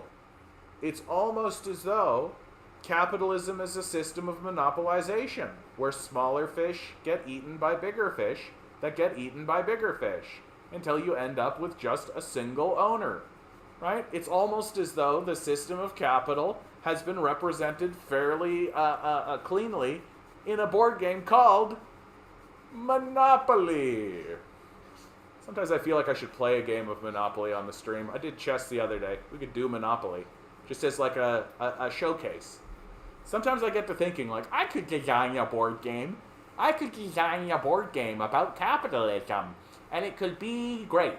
And everyone would love it and play it and be like, oh, John, this is a great game about capitalism. And it's just Monopoly. Right? You don't need to go any deeper. Like, you don't need to have this big, like, fucking... You don't need to create, like, model systems or market model systems and all this kind of crazy shit. Although it would be interesting to do so. Yes, wouldn't it be interesting to do so, buddy?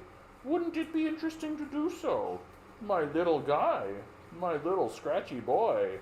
Isn't it nice to be scratched? Isn't it nice to be scratched? Yes, it is. Yes, it is. No, dude, people have been simping for Gates since the very beginning, dude. The people who are like, Bill Gates is a genius man who created computers out of thin air. He sat in his parents' basement and created out of nothing a computer, reaching into the ether and having it handed to him by Jesus Christ himself, who gave him a small little peck on the forehead and said, you, Bill Gates, are a god among men, worthy of the billions of dollars that will be bestowed upon thee. Go into the world, King Bill Gates. So saith the Lord. That's how people act. Right? This is how people fucking act about fucking Bill Gates. It's like, what are you talking about? Bill Gates literally took the technology that existed thanks to hundreds of years of development in the public sector, right? Put it in a box and said, hey everybody, it's the personal computer. And everybody went, wow, Bill Gates, he's super genius man. Like, that's what they always fucking do. Wouldn't it be nice? Wouldn't it be nice? Yeah, you know, I haven't played a song in a while. I wrote a song today. It's not ready for playing. It's not ready. It's not ready to be played. So don't ask. Let's play a song. And that seems like a good song to play. It's been so long since I've actually played a song on the stream. Isn't that right, Milo? Isn't that right? And DM comes in, reminds us.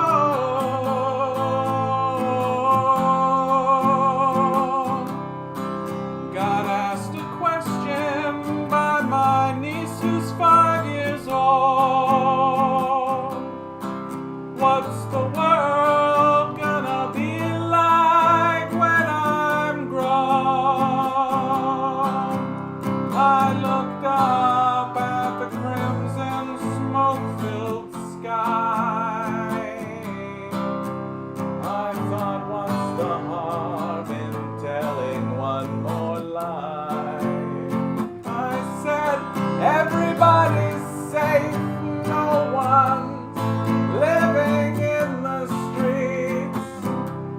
You never need to worry if you're gonna get to Eden. Antarctica is covered in ice, and everybody's happy, and wouldn't that be nice? The burning sun won't leave a paper trail. Why work so hard if it's too big to fail? And what's the point in feeding this machine if it won't make the world in our dreams where everybody's safe, no one's living in the streets? You never need to worry if you're gonna get to Eden. Antarctica is covered in ice. Wouldn't that be nice? And I know one day my maker I will meet. When death's sweet kiss comes to sweep me off my feet, I hope by then we've learned a little more. I'd like this place to be better than before, so everybody's safe, no one's living in the streets. You never need to worry if you're gonna get to Eden. Antarctica is covered in ice, and everybody's happy, and wouldn't that be nice when everybody's safe, no one's living in the streets? You never need to worry if you're gonna get to Eden. Antarctica is covered in ice.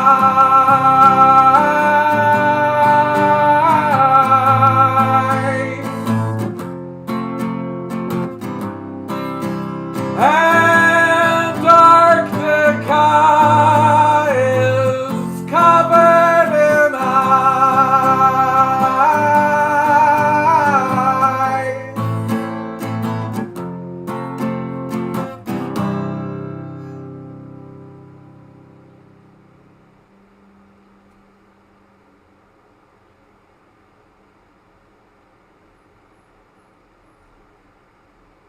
And I still believe that we can do it.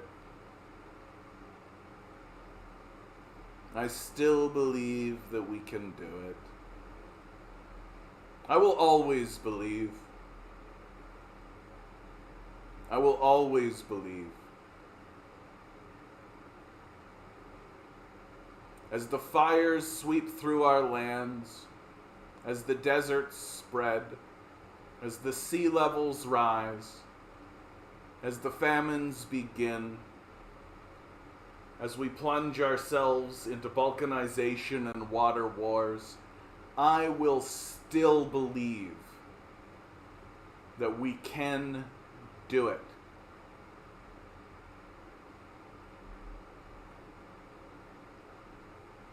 The earth was a garden before we even got here.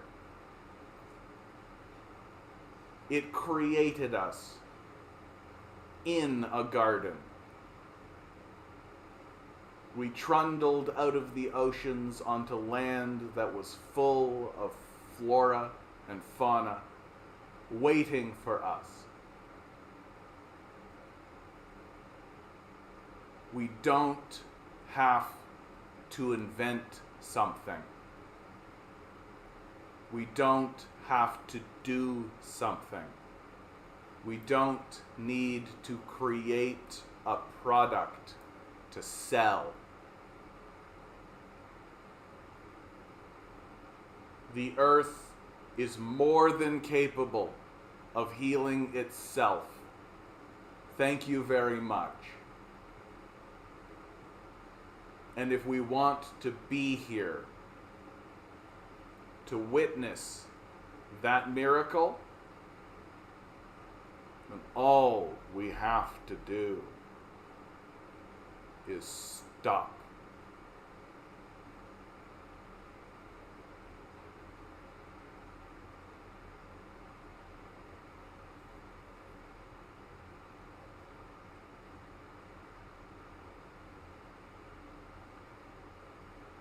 Even amongst people on the left, and I see it everywhere, this desire to find a technological solution. Because people envision, they have it caught in their imagination that we can continue forward without changing the way that we interact with the world.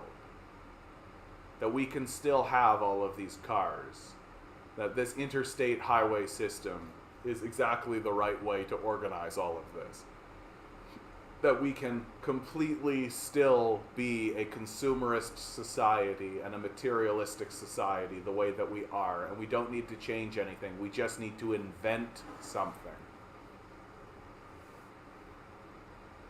Well, that's not going to work. Isn't that interesting, radio? All we have to do is relax, chill out, and look at how difficult that is. Look at how difficult that is for people to accept, for people to embrace, for people to move along with. Isn't that interesting? And I think it comes down to the simple, something I consider to be fundamentally true. That it's easier for people to continue moving forward in a system they know is going to destroy them, because at least that distracts them from dealing with themselves. That the hardest thing for a person to do in this reality is to deal with themselves.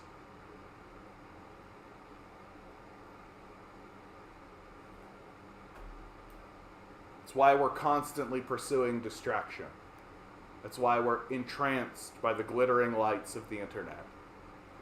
That's why we're constantly in this perpetual state of self-distraction. TikTok and YouTube and all of the social media stuff. Because as long as we're dealing with that, we're not dealing with ourselves.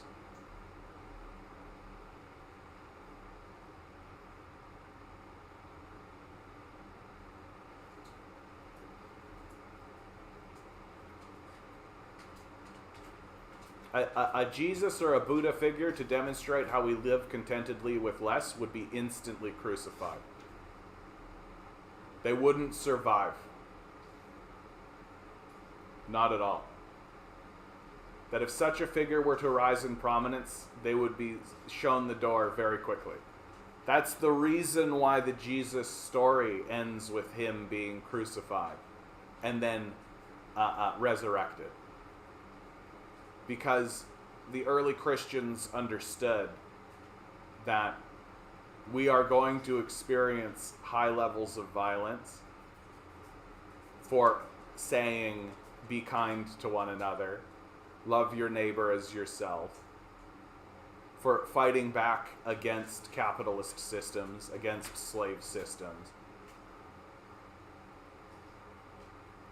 And that the resurrection is our understanding that we need to continue moving the story down the line, passing the baton from one generation to the next, that we are in a generational battle.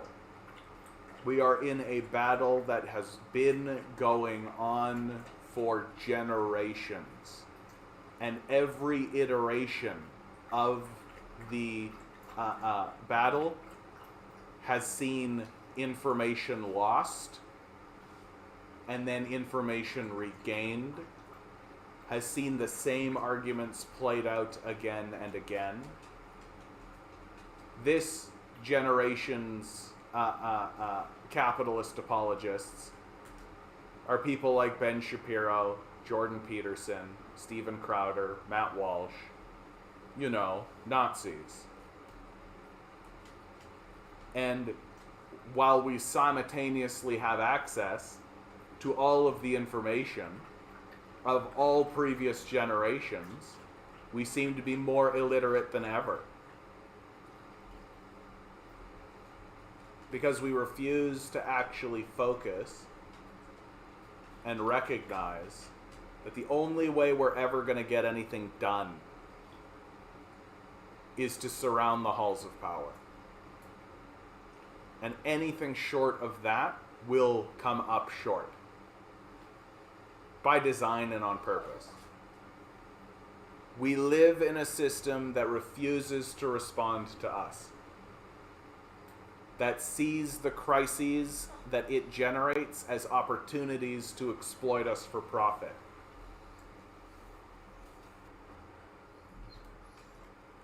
That's exactly how the system is structured. We've seen it play out again and again and again.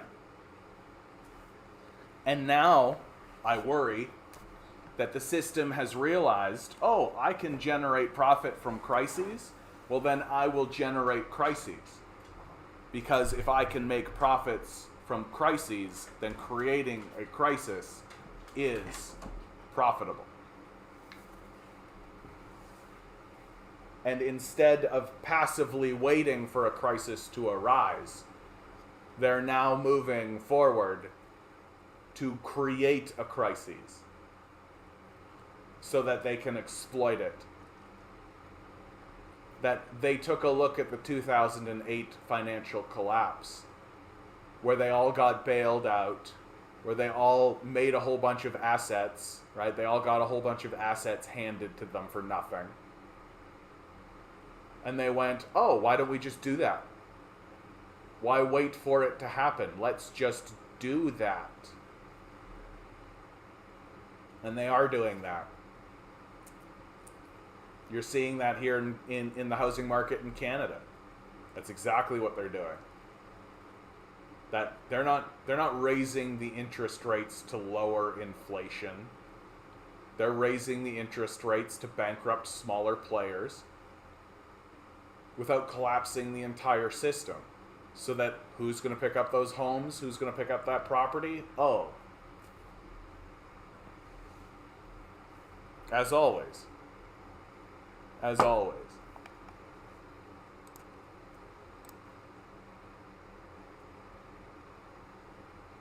It's terrible.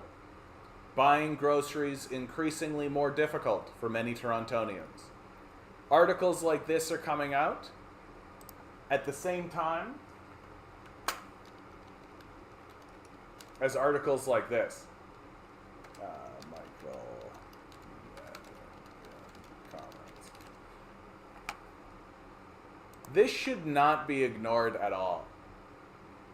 I've reported on this, that at the same time that people are outright saying Cynthia McGilvery was sitting on a bench in front of the No Frills in Riverdale on Tuesday afternoon, 2 grocery bags in tow, while another customer offered her contacts for food share organizations. I hate coming here, she said. You come for something, and think, oh, it's only a couple of dollars. But you get in there and it's double the price.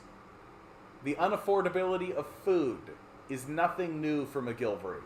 As an Ontario Disability Support Program recipient, but as prices continues to rise, it's becoming harder for her to buy the basics she needs.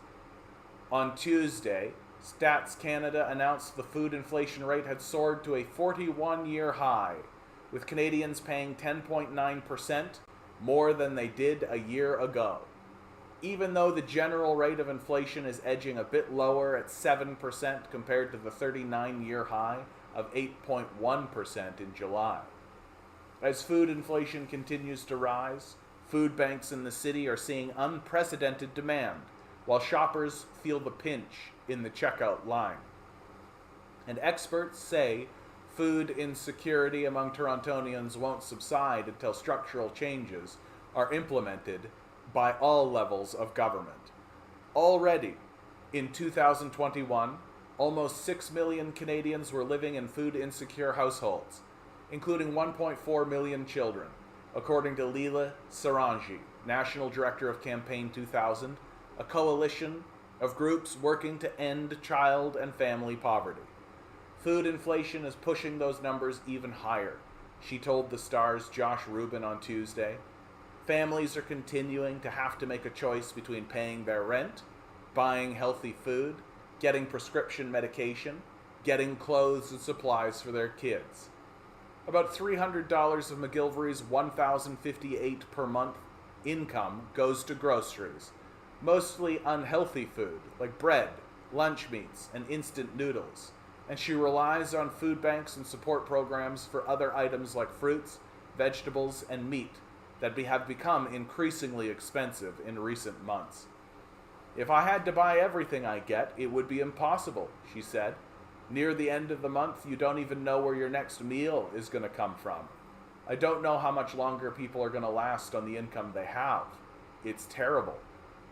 Neil Hetherington, the CEO of Toronto's Daily Bread Food Bank, reported there has been a 50% increase in food bank visits since January, totaling around 182,000 visits per month, while new food banks like Grace Place in Scarborough have opened to help with demand. This city was not prepared for an acute shock, said Hetherington, in reference to pandemic-era financial stressors that continue to linger and affect affordability. There was a lack of affordable housing and wages were not rising at the same rate as food bills, Hetherington said, leading to the situation the city is in now. Hetherington stresses Torontonians need to rethink the stereotypes they may hold about people who use food banks, especially as the organization predicts they'll serve around 240,000 people per month next year. They're sitting beside you on a streetcar, beside you in a cubicle. While all levels of government implement policies to help reduce poverty, they aren't doing enough, Hetherington argues. We're in the midst of a crisis, and social assistance levels need to increase, as do other poverty reduction measures. The Fort York Food Bank is noticing similar trends to Daily Bread, with a record number of first-time clients reported this July and August, and an average of 1,941 individual clients per week in August, surpassing the record set in the months previous. Of these, 17% were children. The food bank's director, Julie Lejeune, said you can draw a line from when inflation rates increase to when food bank demand rises, a 2-month window, to be exact. Our volunteers are stretched thin, and ODSP rates are really low. We're an essential service for these clients, she said. While Torontonians on social assistance programs may be hit hardest by food inflation levels, the situation is affecting just about everyone in some way. At Toronto Metropolitan University, 2 fourth-year students couldn't believe they paid $7 each for a coffee and muffin from a coffee shop nearby. Their afternoon coffee break was expensive, but it's nothing compared to what one of them, Casper Berza, spends on groceries, anywhere from $200 to $300 per week. And if it weren't for his mother, he doesn't know how much his bills would be. My mom in Mississauga buys in bulk, and I mooch off of her Costco runs. But even those prices are going up, Berza said, clutching that warm cup of coffee.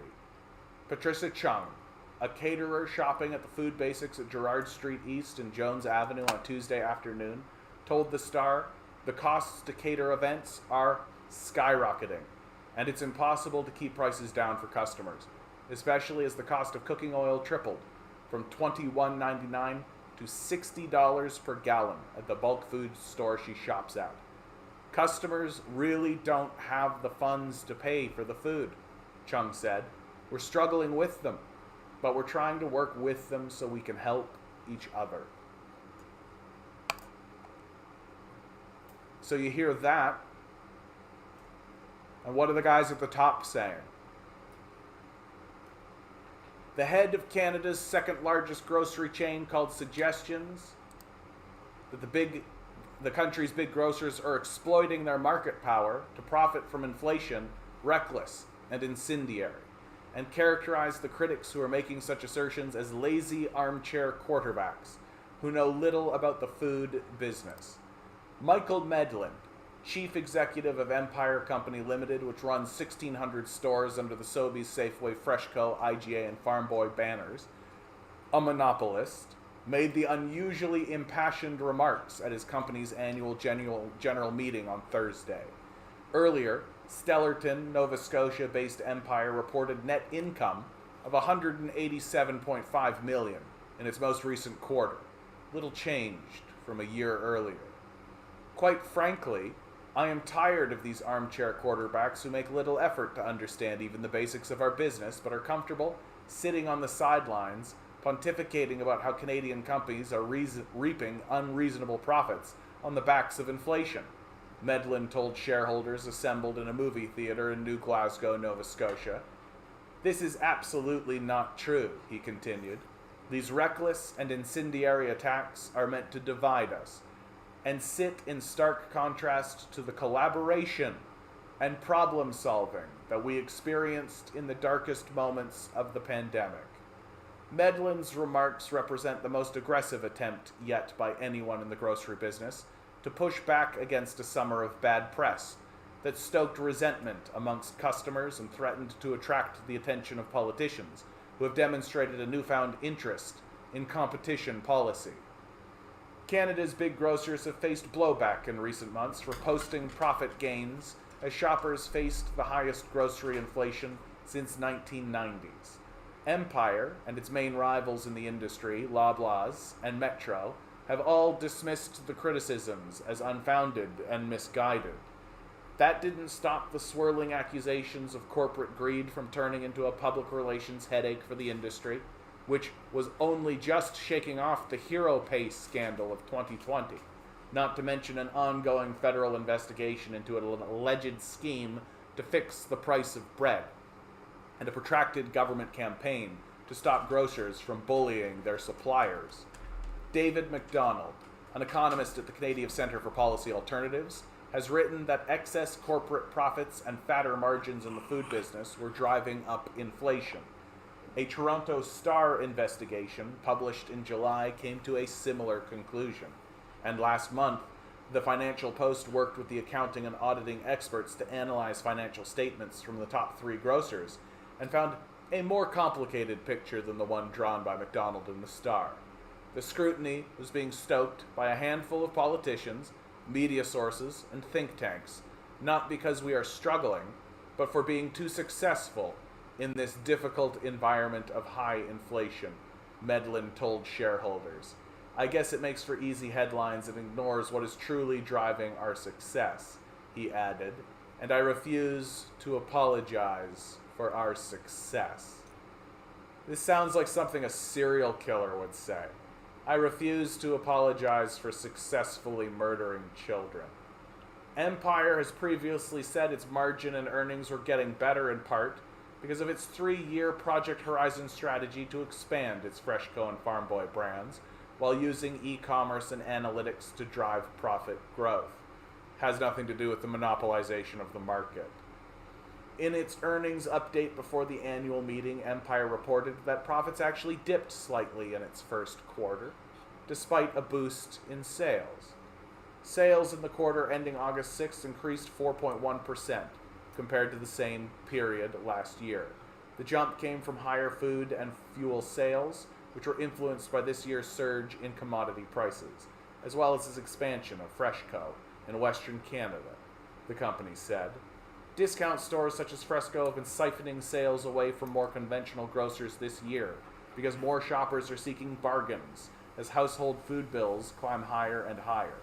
In its latest consumer price index last month, Stats Canada found grocery prices were up 9.9% over year in July. But Empire's profit was $187.5 million, down $1 million or 0.5% compared to last year. Earnings per share was 71 cents in the quarter before forecasts of 74 cents, but 1 cent higher than the previous year. RBC analyst Irene Naddle said the results were solid, despite Empire coming up short on EPS expectations.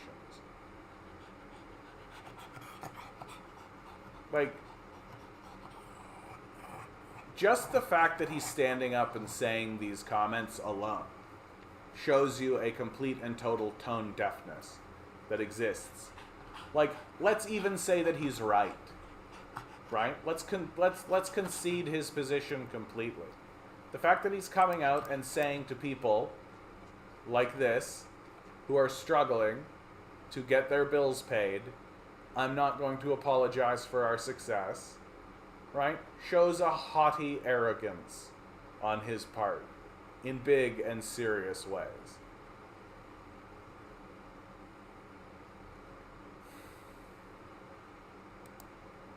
What a world we live in. What a world we live in. There's a reason.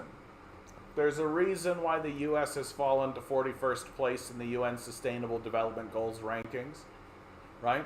It's specially highlighted in the report as the country in the world that shows the least commitment and efforts towards the goals. This year's pilot score of government's commitments and efforts for the SDGs, compiled for more than 60 countries, reveals that among the G20 member states, the United States, Brazil, and the Russian Federation exhibit the least support for the 2030 Agenda and the SDGs. The United States is among the few UN members to have never submitted a voluntary national review. Have a good one, Eric. How early are we talking? Yeah, we had a conversation about your COVID, bud. I hope it's going well. I hope it's going well. Yeah, no empathy at all. That's what it is. That's really what it is. Because they're committed to a system of extraction. And if you complain about it, they're just going to say, I'm not going to apologize for successfully fleecing you.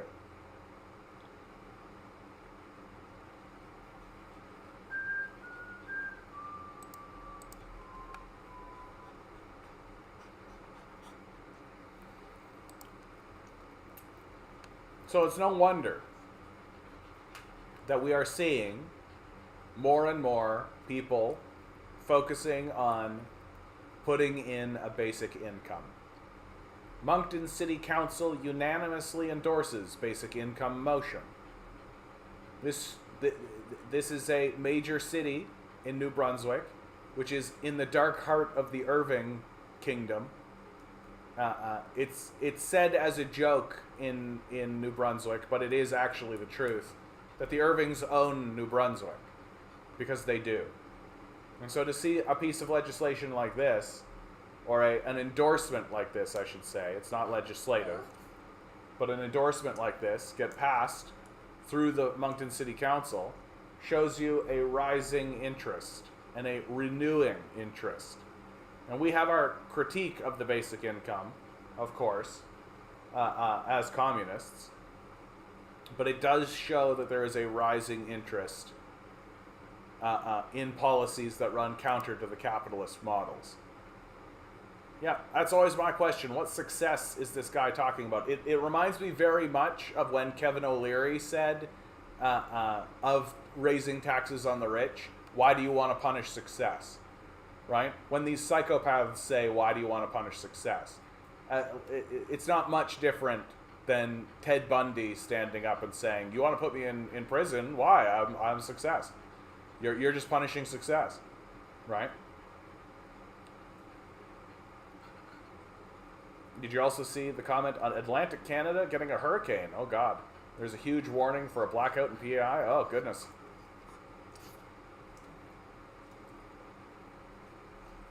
Oh man, I hope you're okay out there, and anybody on the East Coast, I hope you're okay. Hurricanes are no joke. That is no joke time, right?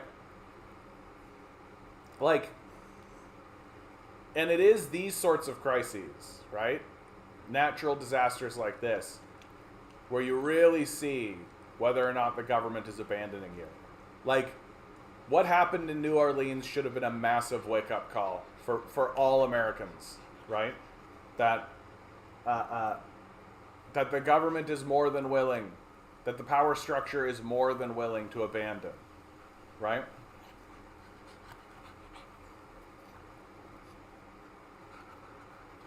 What the heck are you talking about, Adam? I live in London, oldest pro park, wouldn't have to know the judge studied in college. You guys are just talking about baseball. How lovely. How lovely. Take me out to the ball game. Take me out to the crowd. Buy me some peanuts and Cracker Jacks. I don't know if we'll ever come back, 'cause it's root, root, root for the home team. If they don't win, it's a shame, 'cause it's 1, 2, 3 strikes, you're out at the old ball game. Oh yeah, I love to sing. Oh my goodness. Oh my goodness. I'm a sleepy, sleepy beaver now. Oh yes, here's something that I've been wanting to report on. This came out September 20th. Drilling starts under Wet'suwet'en River. If Canada really wanted truth and reconciliation, they would not force this colonial violence on us. The mountain woodland shimmers green with hints of rust-colored fall descending to envelop it in silent foliage. The steady roar of a glacial river echoes nearby. Tiny families of grouse scurry through the underbrush, while other wild birds fill the sky with their melodies.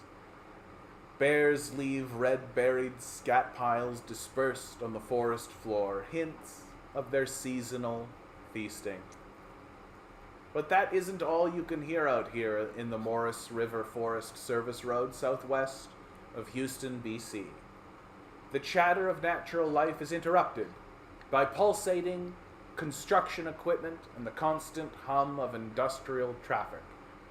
Near the 63-kilometer mark of the unpaved road, an unassuming trail is manned by round-the-clock security employed by the Coastal GasLink Liquefied Natural Gas Pipeline Company. Namex, 64, an indigenous hereditary leader whose name was passed on to him through an ancient lineage of sovereign Wet'suwet'en laws, language, and culture, arrives at the gate to check on his Yintah, his territory. Who do I speak to? Namex, dressed in gray slacks and a denim jacket, with an orange ribbon honoring Indian residential school victims on his lapel, asks a burly security guard. A group of 9 land defenders, several concealing their identities with toques and masks, wait quietly behind him.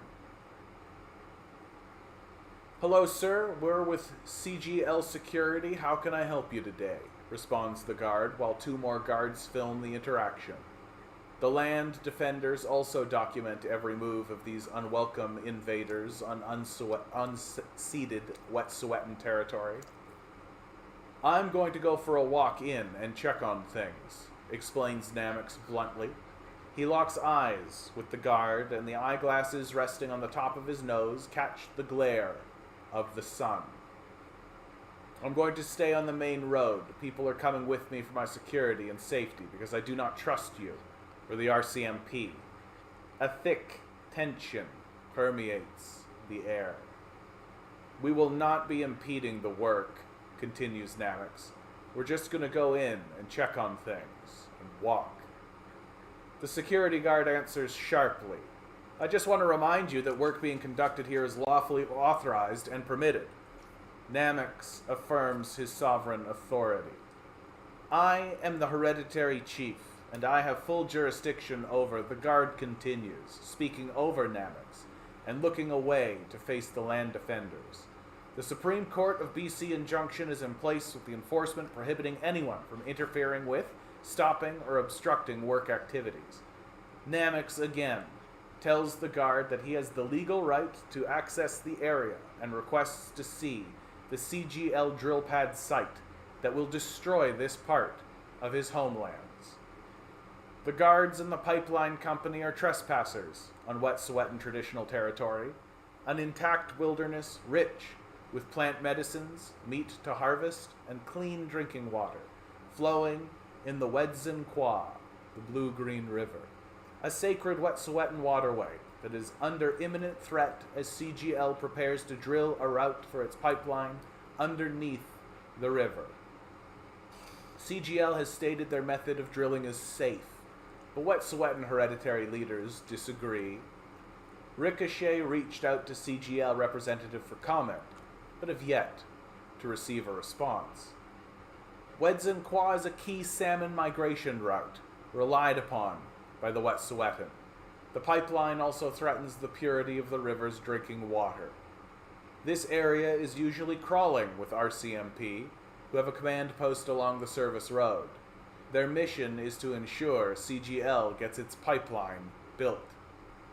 In late 2018, CGL obtained an injunction against land defenders blocking the pipeline right of way that weaves through approximately 190 kilometers of Wet'suwet'en territory. Since then, the RCMP have conducted 3 heavily armed raids, spending nearly $20 million to police the Morris River Forest Service Road, which runs alongside the Wedzin Kwa for part of its route. Constant RCMP surveillance, violent raids, and water protectors arrested. More than 75 land defenders have been arrested since enforcement of the injunction began. The most recent raid took place in November 2021 at the Coyote Resistance Camp, now demolished by CGL and RCMP, on the site where Namix is now negotiating with the Guard. The Coyote Camp blocked the roadway leading to the drill pad site. The RCMP used attack dogs, sniper rifles, helicopters, and a chainsaw to gain access to a tiny house containing unarmed Wet'suwet'en and supporters. Over 2 days, police arrested, charged, and jailed over a dozen land defenders, as well as 2 journalists. 3 months later, on February 17th, CGL security reported acts of violence at a work site along the Morris River Forest Security Road. They said individuals engaged in a violent confrontation with CGL employees and police officers. The next day, RCMP deployed 40 officers to the area to investigate, canvassing camps and rural homes along the road.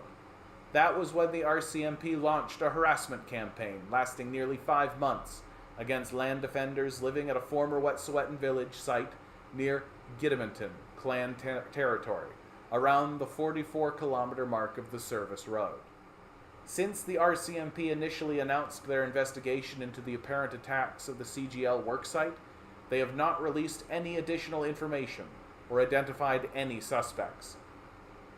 In response to the RCMP harassment, Wet'suwet'en Nation elders Janet Williams, Lawrence Basil, and Molly Wickham, a Gidimint'en clan member known as Slado, who has been at the forefront of the resistance against the pipeline project, filed a civil lawsuit against the RCMP in July. The suit claims that while the injunction allows CGL to safeguard access through the service road, The order doesn't allow police to stop Wet'suwet'en people from using, occupying, and residing on their land.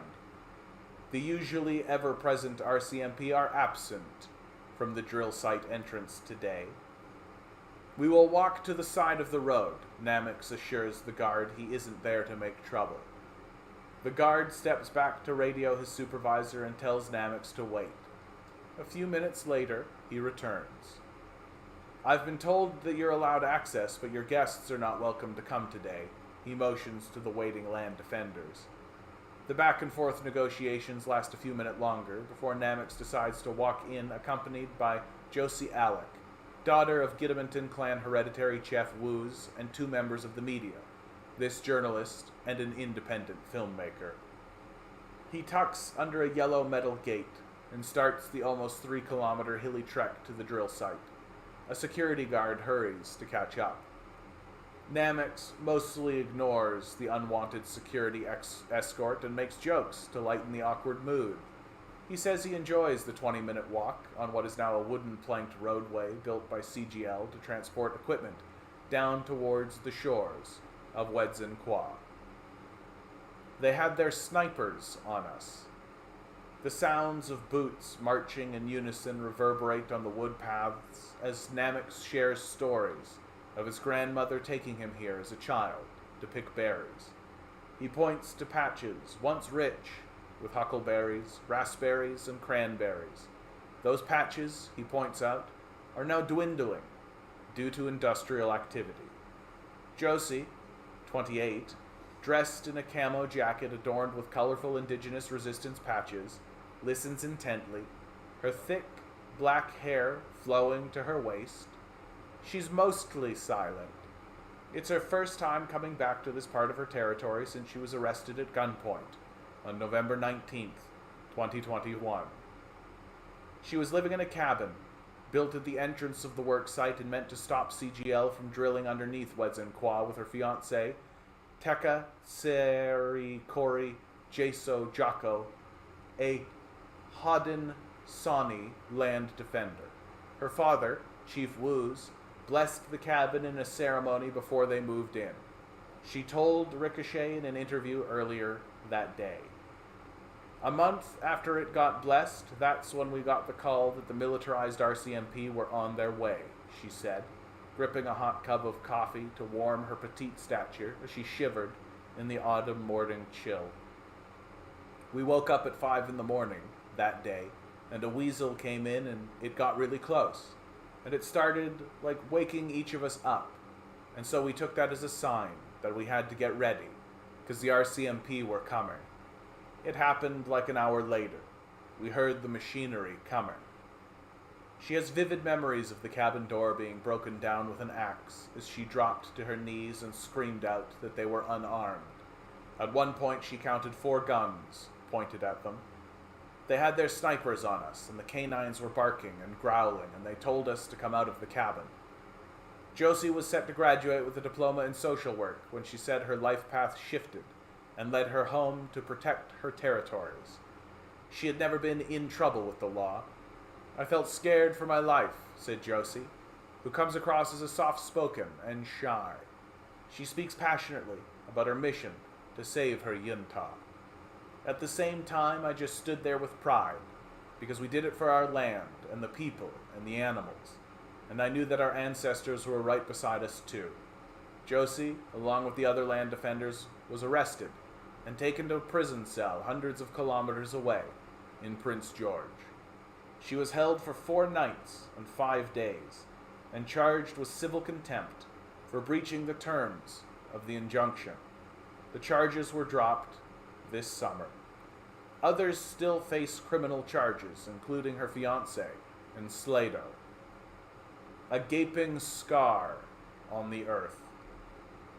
The industrial scars the pipeline project leaves on Wet'suwet'en territory are accompanied by physical, mental, and spiritual scars seared onto the land defenders.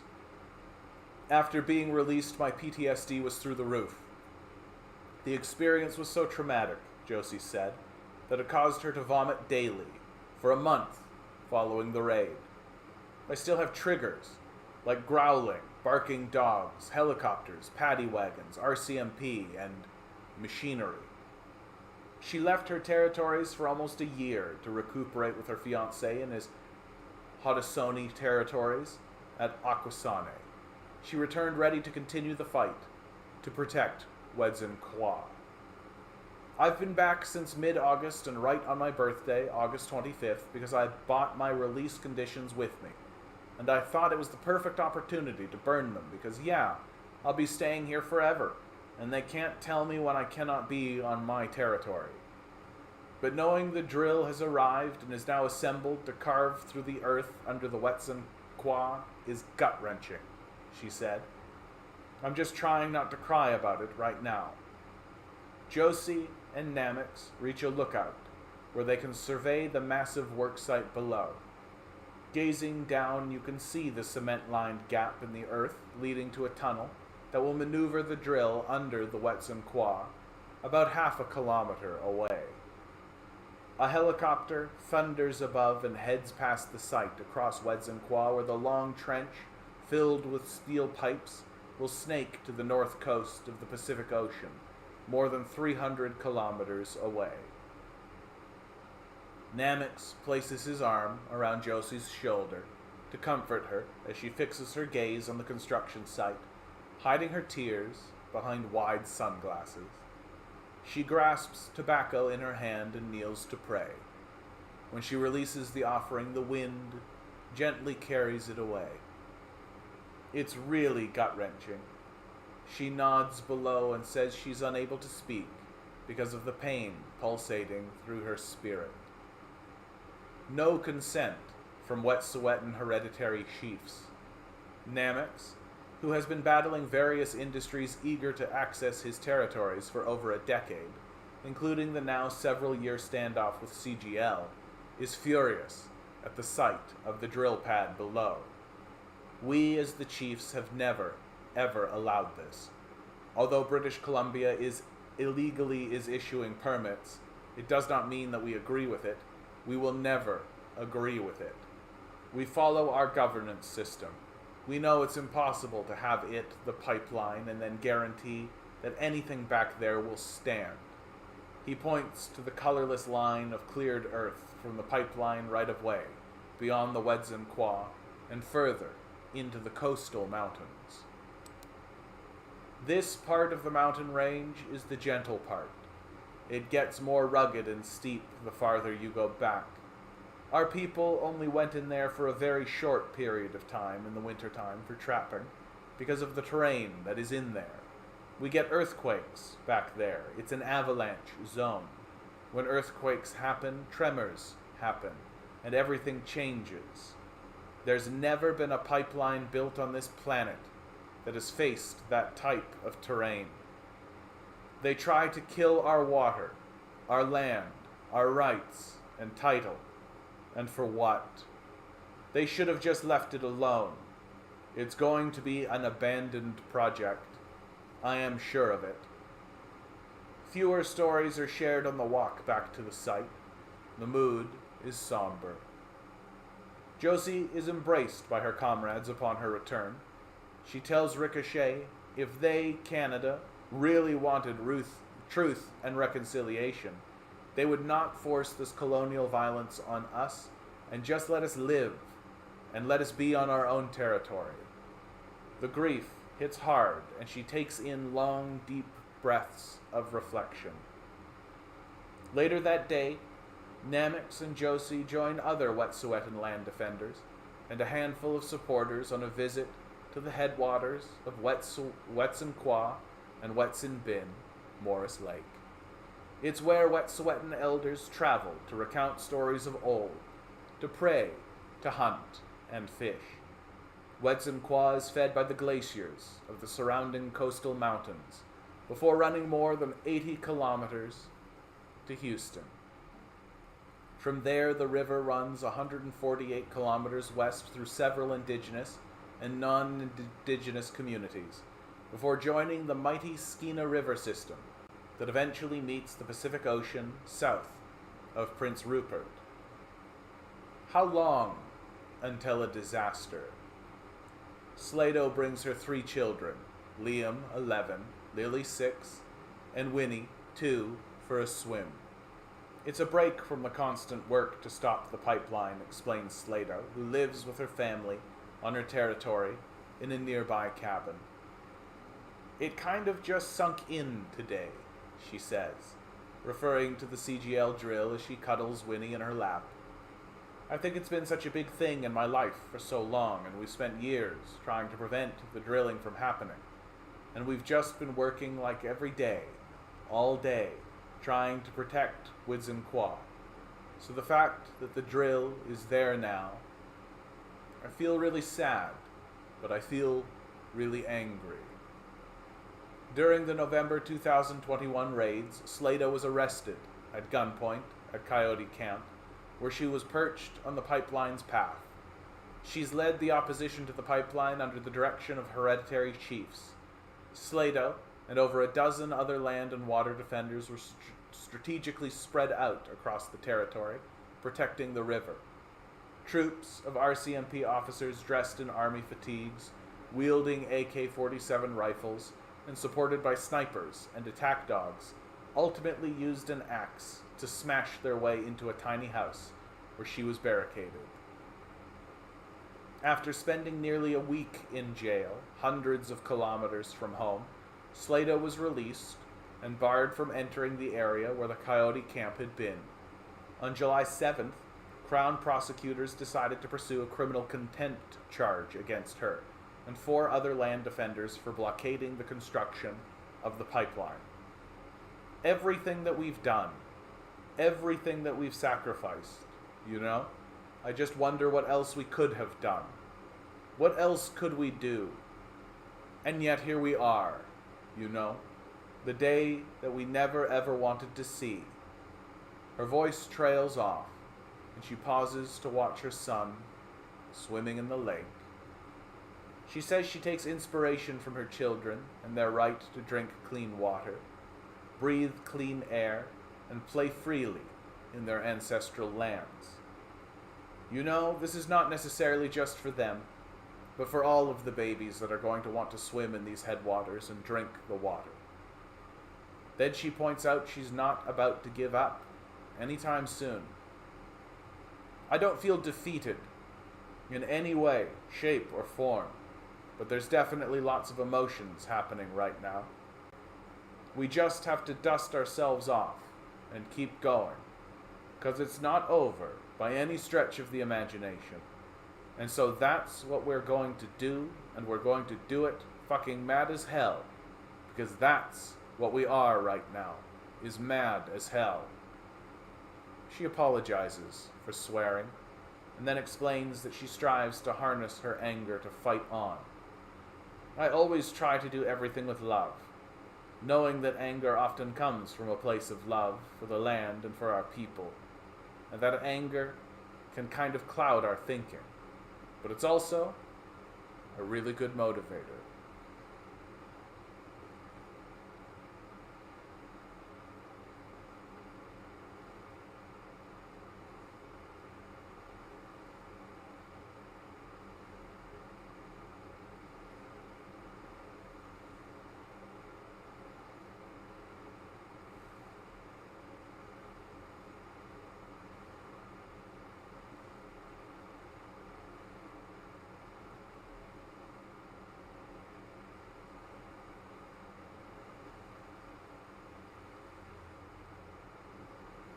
And what is it for?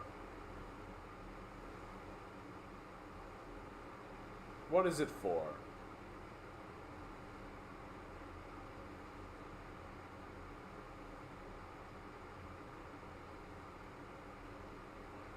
It just seems that a type of madness has taken hold of us,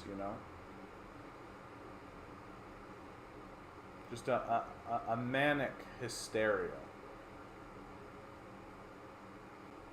where we've lost the ability to understand.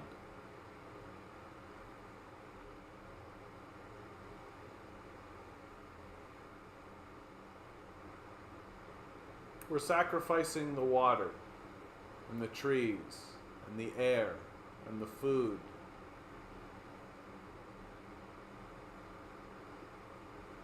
so that we can dredge oil out of the ground, transport it across the world. And for what?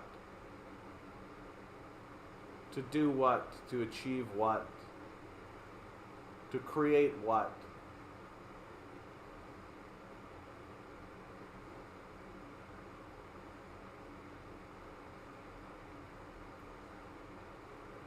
And we know that a lot of that oil is just funneled into the war machine. To fight what war? To do what? To create what?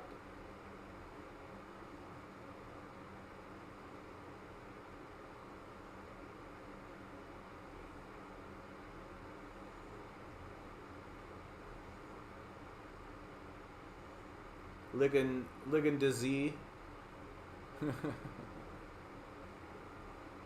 points out pouring gold down a greedy ass MF's throat was an execution they did in ancient times. Just a casual observation. We here at the Canadian Commie do not espouse violence. We seek peaceful resolution, unlike our capitalist friends. Pretty sad state of affairs here in so-called Canada. Where's the NDP? Oh yeah, they're cool with this treatment of wet'suwet'en people in their land, says Adam. They're certainly being quite quiet about it. They're certainly being silent about it.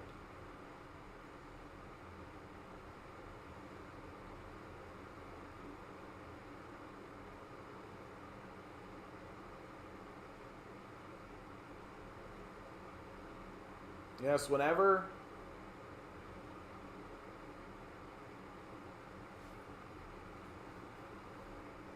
I hear any of these right-wing types, oop, I got you, buddy. I got you, buddy. I know, dude. This is stupid what happens to you.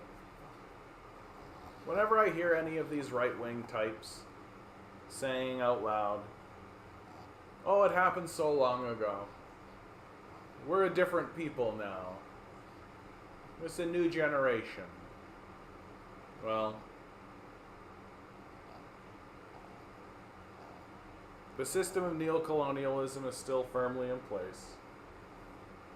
We're still firmly subjugating the First Nations people and still firmly dedicated to the destruction of their territory and their land.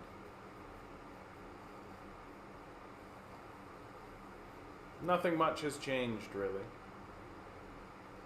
It seems to be capitalists' greatest innovation. That its actual innovation is simply changing the language. They don't change what they do. They just change how they talk about it. That the residential school system ended, don't you know? By the way, here's the government system that's doing the same thing. You okay, buddy? You okay, buddy? You gonna get snorty? Try not to get snorty, okay? You gonna get snorty?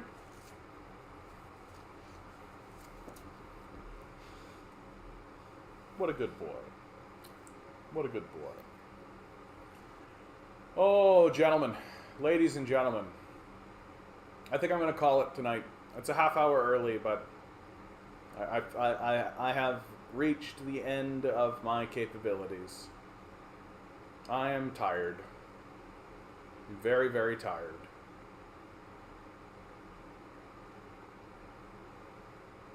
It does fill me with hope to know that there are people in the world who are fighting the good fight.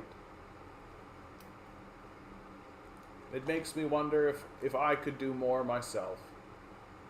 What can I do? What can I focus on?